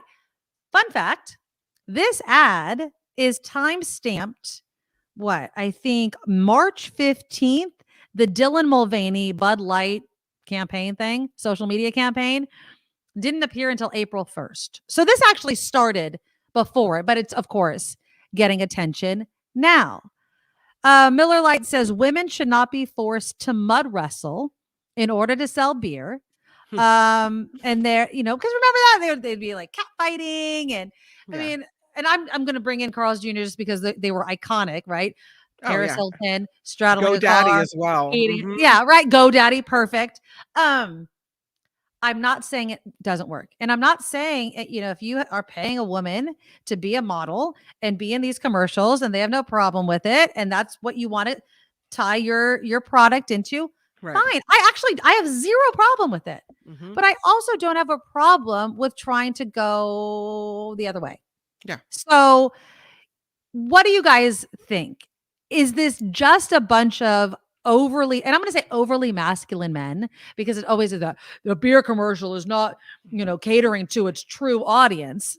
Some women drink crap beer. I mean, I don't know. It's the same people who are like, things should be like they were, always have been. There should never be any forward progress. Things should always be as they always have been, because there was nothing wrong with that, and it's fine. And, using women's bodies to sell things is great. And, making them all be a size 0 is great. And I don't want to see anything different than I've always seen. But that can't always be the case. You have to do something that gets attention. Now, is there such a thing as bad publicity, right? Who was saying it? John said he went to the store the other day and all the Bud Light was gone. Now, was it gone because they pulled it or because people were buying it? to shoot it up, to destroy it. Because that's also what this group of people love to do, is to buy things and then destroy it, as if the company gives a crap what you do with a product you've already purchased. But Chris says it looks like they want to go bankrupt. I don't think that Miller Lite obviously wants to go bankrupt. I just feel like they want to try something different. And I don't see why that's so bad. Yeah, John says Miller is not going bankrupt. Anheuser-Busch is not going bankrupt. They lost some sales, but they'll be back to normal. Yeah, because the outrage can only last for so long. If you are a Bud Light drinker, if you're a Miller Lite drinker, you're still a Miller Lite drinker. You might cry for a couple of weeks, but if that's the beer that you drink, that's the beer that you drink. If you drank Miller Lite, do you think more men than women drink Miller Lite? I wonder what their demographics I would just are. I'm going to make an assumption that say more men drink Miller Lite than women. I think so, but that even men that drink Miller Lite likely have mothers or wives or daughters or, friends, grandmothers, whatever. There's a woman in your life, and you can look at a commercial like that and go, I'm glad they're doing that for women. I'm really glad. Why not? Right. I mean, and it's so, and John says, when some right-wing men see women who are intelligent and assertive, it makes them scared. They feel women should be so fickle and scared and just eye candy. Exactly. It's as if, unless, like I said, unless my beer commercial contains tits and ass, and it's not appealing to me. And God forbid there should be a commercial that I have to watch with my eyes that doesn't appeal to everything I want to see. That's the message that some of these people that are outraged are giving. I don't recognize that. That doesn't appeal to me. Okay. Moving on. You did say that one of the points of advertising is to drum up new business. Right. So perhaps they're trying to get more women to say, you know what, I really like that message Miller Lite was sending. Yeah. Right. And maybe the next time I'm at the store and I'm in the market for beer, I'll pick that one just because I like what they said to me. Perhaps. I mean, or not. Or you could just laugh. You could be like, oh, I love how Miller Lite is trolling all these stupid, sensitive conservatives or whatever. Oh, let's see them destroy their cases of Miller Lite. That's going to be hilarious. Right. David said the ad was clearly tongue-in-cheek. The fact that people take it as dead serious says a lot about the difficulty of using humor in advertising. Yeah. I mean, obviously, you're using a comedian. She's dropping the S-bomb. They're not really able to buy up every single ad from the past, obviously. But I think the point is that we can move beyond that stereotypical beer commercial. We can. I mean, stereotypes can work in advertising. I mean, the Budweiser Clydesdale horses, right, at Christmas time, and the the polar bear with Coca-Cola. I mean, there are certain things that you just equate with certain brands. Bikini clad models, I think, hot rods and beer commercials is very stereotypical. It doesn't mean they can't try something new. Yeah. And I applaud it. I absolutely do. Karen says, why don't they just sell beer? Show people drinking a beer fully clothed. They don't need to make a social statement. Yeah, I mean, this is the era, though. We are so thick in the era of everything making a social statement, right? Everything has to make, either you're for something, you're against something. And maybe that was also the point of the ad as well, right? We know that people are probably going to be in an uproar about it. And so we're going to try to capitalize on that, perhaps. Ooh, Al-Nanam is bringing up the writer strike into the whole thing. No wonder writers are getting replaced by AI. Although I hope writers get more support as long as they focus on the product, not cultural rhetoric. That's interesting that you brought up cultural rhetoric.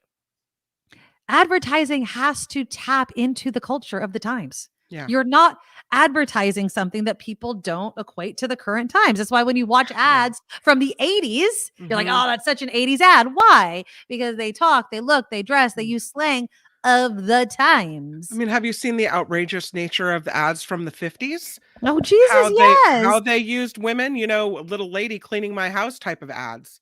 But it resonates with people because that's what's happening. That's that's how you're living at those moments in time. Exactly. And I would also say that those that are protesting are trying to capitalize capitalize on it as well, right? I mean, they make their money by getting attention. Someone keeps bringing up Kid Rock, about it. You know, these pseudo celebrities try and act outraged about something that really, in the grand scheme of things, doesn't really matter. John says, Miller is one of my favorite beers. Bud is good too, but I mostly drink Coors and Modelo. Not that I drink a lot of beer. Yeah, my husband drinks Coors Light. We're a Coors Light house. If I'm going to drink a watery beer, which I don't drink beer very much anymore, I'll drink Coors Light. Now, if Coors Light came out and had a commercial that was like, I hate women, I might think twice about buying it. But you know what I'm not going to do? I'm not going to destroy the beer I already bought. That's for sure. I'm not an idiot. I'm going to waste my freaking money. Jeez Louise. Anonymous, I'm not offended by a trans person drinking my beer of choice. I'm offended by the personality of Mulvaney that comes across as insulting to women. Dylan hasn't transitioned. Why not get Caitlyn Jenner instead? Being quite specific with your transgender spokespeople. Okay. And Al goes on. Gender affirming transition. If you're going to market it, get someone that has more reach. Mulvaney comes off as a clout chaser. Interesting. Okay. I mean, one could also argue, Al, that transgender people are through all of various stages of transitioning. And so why not have people from all stages of transitioning being on your ads? Or, you know, what I default to, who gives a crap? You know what? If Dylan Mulvaney has her face on a Bud Light can, great. Moving on. This is what I feel like we are still stuck in this. I must have a visceral reaction to every single thing that it comes across. If you don't understand transgender issues or even this whole situation of why someone is transgender, that's fine. You can educate yourself or you cannot. But it just really is rich that people are working themselves up in a tizzy over a beer commercial that, honestly, the Miller Lite one just simply has to do with marketing to women at a different level than bikinis and butts, right? Well, it did something because we're talking about it. So they got they got their bang for their buck. Exactly. And I would love to include myself in these shows that are definitely at the top of sharing opinions and what have you about these sorts of things. But I will say it's fun debating this stuff with you guys because it makes people think, how do you really feel? And is it worth the brain space? Because there are some issues that I think are worth the brain space. Now I'm going to bring this up because we have talked about, you know, transgender women in sports and what have you. And I feel like this is going to probably take up the rest of the time. Do you want to do some headlines? Do you have a bunch of headlines that you're going to do? I have a couple stories. Let me tease my story and then we'll do some headlines and then we'll end the story with this. Okay. Yeah. Because we have talked about transgender sports so much on this show that I know that you guys know how I feel about that specific thing. But then you bring in the angle of having to live with someone, let's say a transgender woman in your own house. So at the University of Wyoming, there's a bunch of sorority sisters who are upset because a transgender woman is being allowed to live in their sorority house. So you guys think about this. Do you think that a transgender woman should be allowed to live in a sorority house where someone, you know, has to shower, live? You're sharing space, home space with a transgender person, different than sports, right? I mean, you got to compete and go your separate ways and what have you. So you guys let me know how you feel about that, because I'm going to give you some details that could help you make a decision or not. That's coming up after a few headlines with Kim. Now, from around the world to up your street, the Nikki Medoro Show presents News Czar Kim McAllister. It's a welcome face. Look at that. Former President Barack Obama. I miss that face. Don't you?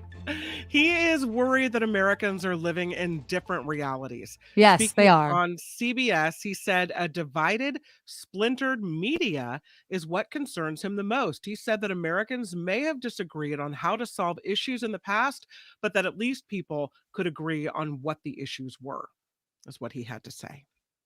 The meeting between President Biden and congressional leaders on the debt ceiling was apparently pretty productive. That's what Senate Majority Leader Chuck Schumer told reporters after the meeting today, saying all parties agreed a default would be the worst outcome. He said the bipartisan negotiations between staff will continue. House Speaker Kevin McCarthy, meanwhile, said there's still a lot of work to do to reach a deal, but it's possible a deal could be reached by the end of the week. And of course, Congress needs to pass a bill to raise the debt limit or will be risking a default. That may happen June 1st, though I read another story that said that the default wouldn't be reached until July. But June 1st is definitely the target. So hopefully they'll be able to come up with something before that time frame. Let's get to this fine fellow. Not a picture you maybe want to see on your screen. Yeah, George Santos. A House Democrat, though, is pushing to expel New York Republican George Santos from Congress. California Democrat Robert Garcia introduced a privileged resolution on the House floor today to expel Santos, who pleaded not guilty last week to 13 federal charges. The move will likely fail, but it will put Republicans on record over the freshman congressman who has faced increasing pressure to resign since coming in to office. So does it call everybody, onto the carpet to say, look what you're supporting? I don't know, but they want him out, some people. Let's talk about the border for a hot second. There is an issue now with experts saying the discovery of a man who is of Afghani descent at the border who was on the terror watch list. They say this man was trying to cross into the United States, looks like in Southern California last week. And the experts are saying it should be a warning sign that the nation's defenses are being tested. Victor Manjarrez is a former Border Patrol chief who now teaches at UTEP. He says when there's chaos at the border, it's easy, he says, for the quote, bad guys to hide in plain sight. The arrest happened last week again at the Southern California border during a surge of illegal immigration that came right before the end of Title 42. Last fiscal year, there were nearly 100 migrants caught who were on the terror watch list. And so what Manjarrez is saying is now is a moment that we need to use caution and be very careful of who we're letting in. A felon has been sentenced to 2.5 years in federal prison after firing BB guns at a Planned Parenthood facility in Pasadena. So again, 2.5 years in prison. Richard Chamberlain shot pellets at the building at least 11 times between 2020 and 2021. Because the 53-year-old is a convicted felon, he could not legally carry guns and ammunition. He had a loaded 22 caliber gun with him during one attack. In addition to prison time, he's being ordered to pay nearly $43,000 in restitution. Federal prosecutors say the attacks were designed to terrorize because Planned Parenthood provides abortions. You think that's enough time?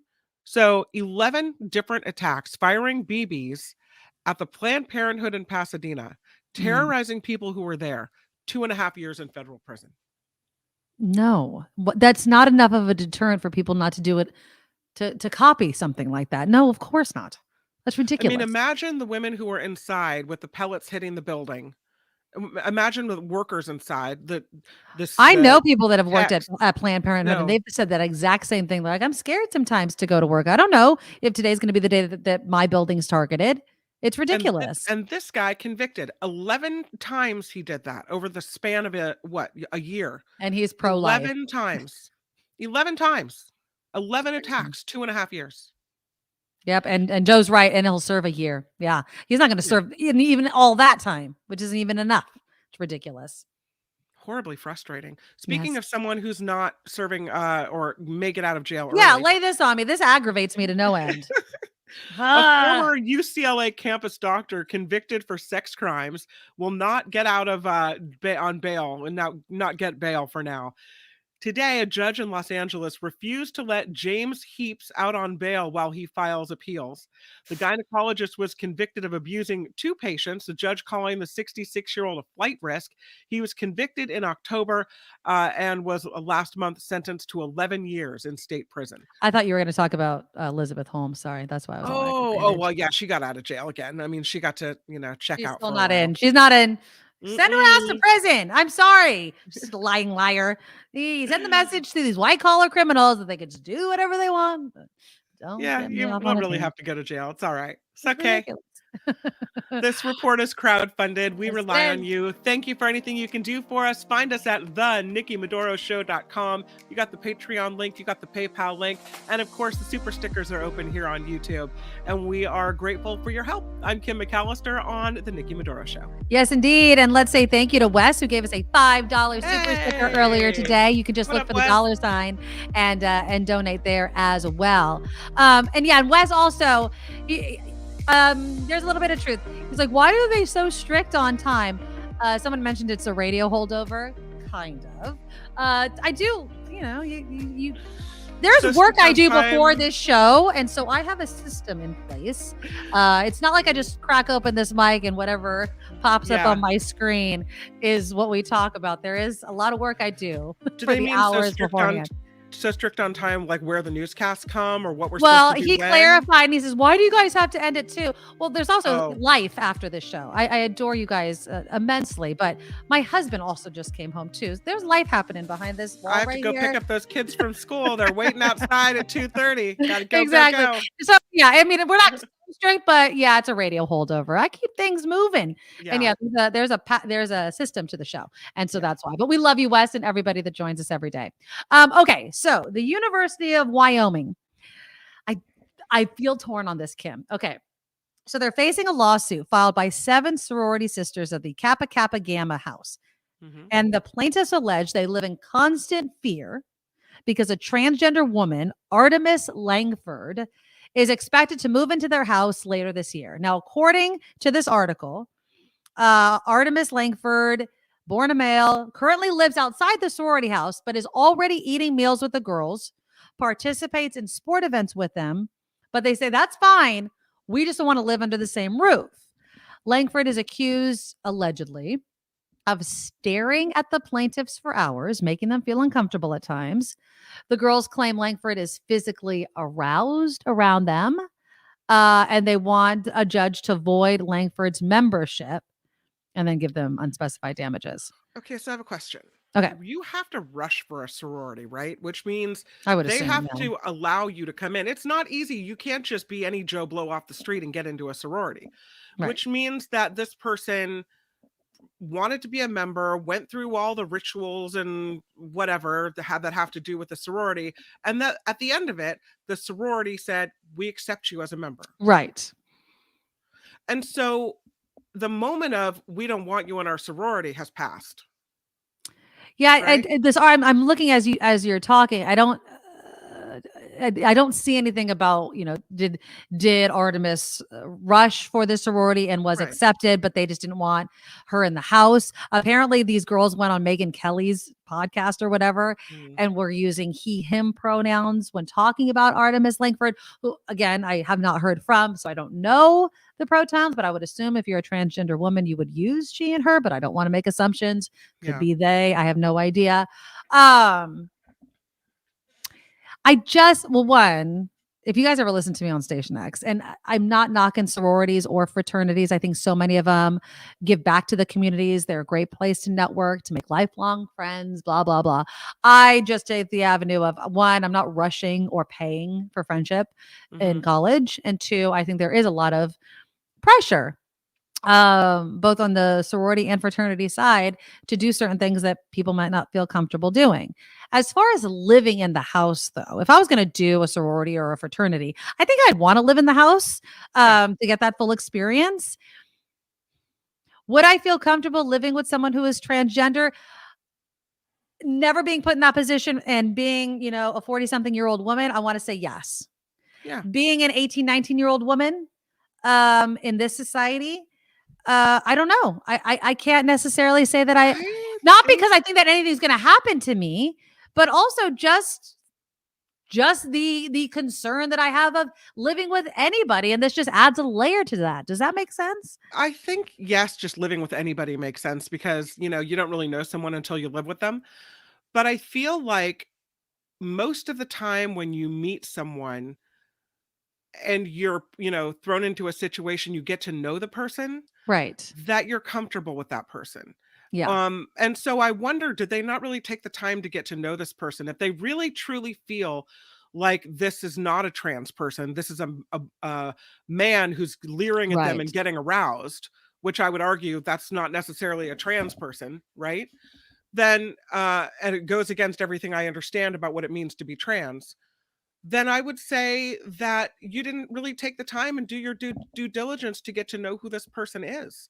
Yeah. It sounds to me like a group of maybe really religious girls that, didn't vote with the rest of the crew, that maybe now, has found a way to come out and complain. I don't know. Well, NBC, I have a little more information here. It argues the sorority followed a 2018 guide for supporting our LGBTQIA plus members, which stated that Kappa Kappa Gamma admits both women and individuals who identify as women in accepting Smith's membership. But their lawsuit says the guide is an unlawful abandonment of the sorority's requirement for single sex membership, not gender, single sex, and that the organization's bylaws, rules, and policies restrict membership to women and do not permit Smith's membership. So they're kind of arguing this whole idea.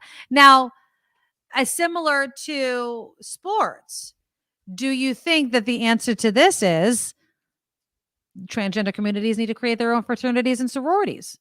I mean, is this another group that needs to happen? Because I would argue we do have sororities and fraternities. It's already separated by gender. Yeah. So do we need to have transgender sororities or fraternities? That again, and I'm not saying this kind of like a separate but equal thing. I also think it could be a positive. You're in an environment with people that understand you, similar to all Black sororities, right? Or all Asian sororities is, being with people, similar backgrounds, elevating people in that way. Is that wrong? I would like to think, I think that people of all sexualities, all genders, whatever you subscribe to, have to fit into society in some way. And we all have to learn to live with each other and accept each other and get to know each other. Mm-hmm. And so I would hate to think that it has to be, separate house for you, separate house for you. I would like to think that we would do a better job of accepting people. I don't know if you've ever watched that show, All American, and they have a spinoff called All American Homecoming. No. It's about life at a historically Black college. Okay. And here's one of the characters. This is a transgender character who, if I was asked to live with this person in a sorority house, I would welcome it. This character is so lovely and so wonderful and such a good friend to all the girls in the dorm that I would say, if it's anything like that situation, absolutely. Right. Yeah. It's yeah. This person does not, hold on. So the person, Artemis Langford is the person. I don't know why they're talking about this person named Smith. Hold on. Oh, Terry Smith is the pseudonym, I guess, that they were using in the past, but Artemis Langford is the name. They say that they identify with female pronouns on Twitter. The Smith only wears women's clothing occasionally, has not undergone medical transgender or medical gender transition, identifies as a male on their driver's license, although they could have used X or female. So yeah, that's a bit. It's a bit difficult. I don't know. It's difficult because if there's so many things that are still in the, let's just say, male category, right? And you haven't, I don't know. I just don't think they took the time to get to know the person. They shouldn't have never let the person in. Right. Well, they felt forced to. I think that's what the lawsuit is saying, is like, you're forcing us to accept this person. And yeah, I'm not getting any clarity of why they just couldn't say no, just like they say no to a bunch of other people that rush their sorority or their fraternity. When And you're I asked misspoke. to live with somebody. Oh, go ahead. That character, by the way, is not transgender, but non-binary. And I think there's a difference. Okay. Yeah. There is a difference, right? I'm not going to define everything right now because I'll probably get it wrong and I don't want to. Sorry, I'm just being completely honest. Yeah, it's so difficult because you want to be inclusive.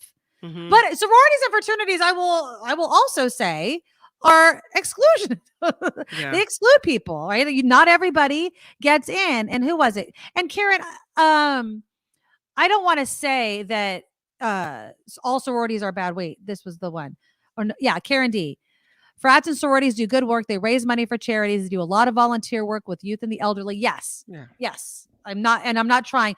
But for me personally, when I was going through college, it wasn't anything that I wanted to do. And with all the headlines about specifically fraternities and the pressure to drink and do all that sort of stuff, I'm not pushing my child to do any of that nonsense. But if you are part of a group that doesn't include everybody, and you should, like Kim says, get to know the people that you are going to include in this group, because many of them may be living under the same roof as you. I would say they should have a say. They should, and I feel uncomfortable saying that because I am a supporter of the LGBTQ community, but also it doesn't, not at the exclusion of how other people feel as well. And I feel like there's a compromise here that we need to find, but it's going to require maturity and compromise, which means not everyone's going to get what they want or anything close to it. Don't you think there are creeps and weirdos or people that make you feel kind of skeevy in all genders? Like, of course. There are some women where I'm like, you're not my person. Or there are some men where I'm like, you're not my person. Yeah. And there are probably some trans people where I'm like, you're not my person.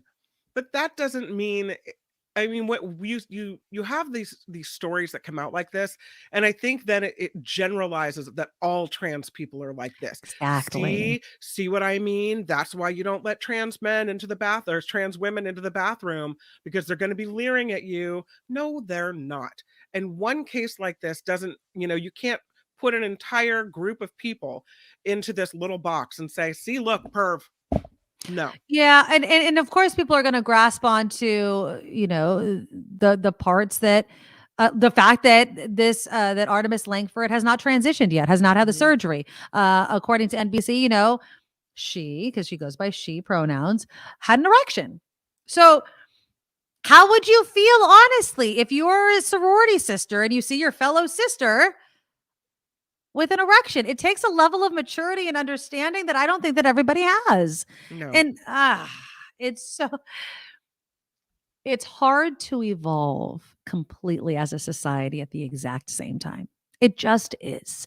I don't think that we need to hate on people. I don't think that we need to accuse people just because they're transgender of being groomers. I don't think any of those hurtful things that people say should have space here. But I also think we need to leave space for everybody to express their concerns. And if I was Artemis Langford, on one hand, I'd love to, break through that glass ceiling of a sorority accepting me as I go through my transition and all the things that go along with that. On the other hand, she also has to understand how other people feel and how some people may not be there yet. And so can we find a compromise? Can we do the sports and events and everything together? Can we wait? Can we have more conversations about the fact that we're all going to be living under the same household? Or are you immediately going to be labeled a bigot if you're not immediately on board and 100% comfortable? Thank you, Amy. Non-binary feels as both genders or neither genders. There you go. Thank you, Amy. I appreciate it. I have a picture. Okay. Of Artemis and sorority sisters. Okay. Lay it on me. And there is one shot. You can kind of see Artemis up in the corner. Right. And here's another picture of Artemis. Hold on. I mean, it's just the picture that I see right there. Not dressed in a little black dress like the rest of them. doesn't really fit in. They all look, they all fit a certain profile. Oops, that's not right. I'm sorry. It's okay. No, it's a difficult. Oh, here I have one. Here we go. Look. So there is Artemis on the left. Oh, take yours away. That's the one I was trying to hold on. Okay. There you go. That's the one I was trying to. Yeah. So on the left, and she doesn't again, really fit the profile of all the other girls. You can see there's, But a lot of people can say that no matter what your gender is. I don't fit in here, blah, blah, blah. Absolutely. Yeah. But I can see how they'd be like, oh, I don't know. It's tough. I mean, I think the question is that society and all of these issues are evolving faster than some people can catch up, and that there can be rules made. So would I be wrong to call on the trans community and say you need to also lead the way on creating spaces for yourself? Is that wrong to say that? To say clubs, sororities, fraternities, just as Black people, Asian people, Hispanic people, we know all these clubs exist. Is it wrong for the transgender community to want to create a space solely for them? And I'm asking that honestly. Like, I don't know what the correct answer is for that. I don't know. I don't know how to be inclusive and respectful and still make space for everybody. I don't know. And that I'm kind of leaving it on that because I don't know what the right answer is here. I really don't. I don't feel comfortable saying they can't join sororities or fraternities, but I also don't feel comfortable saying sororities and fraternities have to welcome them into their home without a conversation about it. Like, or I don't know. This is not going well for Artemis. So this is supposed to be a group of friends, right? Yeah. This is supposed to be a social opportunity.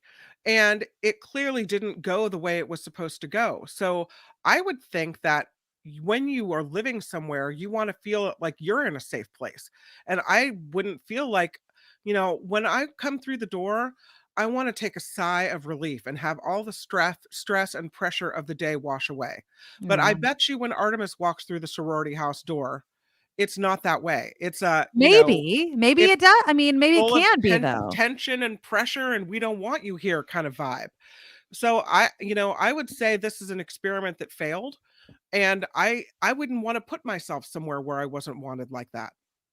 Which again brings me to my real point is, should people, Artemis, the transgender community, start creating spaces? This is what I imagine. Just for instance, a sorority, a transgender women creating a sorority, right? Non-binary, whoever can be included in it. It's open for people to learn. So they create a space for people to enter, while at the same time educating them so that when transgender women enter sororities with cisgender women, that there's less questions and concerns and worry and falsehoods because there's space for both. Does that make sense? It's that I feel like we're rushing so towards acceptance, which I welcome, but we're not giving people enough of time to adapt. And so then it's just fear-based and it's stereotypes and it's falsehoods and lies. You want more baby steps. I would like more baby steps. And I know that sometimes, you gotta take bigger steps than baby steps, but in this instant, I just want to protect everybody. Does that make sense? And I don't want to be. It's not fair to have Artemis represent all trans people. Of course not. Yeah. Of course not. But if Artemis had a transgender sorority to join, would she join it? Would she create it? Would she lead the way? Because that's also breaking through a glass ceiling. I don't know. We'll follow this because there's no good answers here. Would that be like saying you're not a real girl, not a real young woman, so you have to join the fake lady house? But it's not a fake lady house. She is a transgender woman. She is a transgender woman. And the thing is I feel like that kind of segregation, is that how it would feel? But what? Or it could, or you could say, I am celebrating being a transgender woman Yeah. And by celebrating it, I'm creating a safe space for people like me and for those that are not like me to learn. Come, join us. Learn about us. Learn who we are as people beyond our genders. That's what I'm saying. And so I don't think there's enough spaces like that yet. And I hope that there hopefully can be. I really hope. And I'm saying this because I have good intentions with this. I don't want to segregate people. I don't want this whole separate but equal thing. But I also think that we need to have some space to learn and have empathy that people are not reaching the same level of acceptance or understanding at the same time. Yeah. Yep. Okay, good. All right. Click the thumbs up button before we end the show. I appreciate you guys so very much for being here. Please consider subscribing to our show through our Patreon account, thenikkimedoroshow.com, thenikkimedoroshow.com. You'll find links to our Patreon, our PayPal, our merch shop. Everything is right there for you. I know Loretta Lynch was supposed to join us. She had a family emergency. She may be on this week, but I told her this week, next week. We're obviously very flexible with people going through stuff. So we do have Loretta Lynch coming up, but we just don't know when yet, but I'll let you guys know. All right. Have a great day. We'll talk tomorrow. Bye. Nikki, you're all so awesome. You're proud, like a beautiful blossom. You're also the best. I really can't rest. You're all so awesome. Wow. Okay.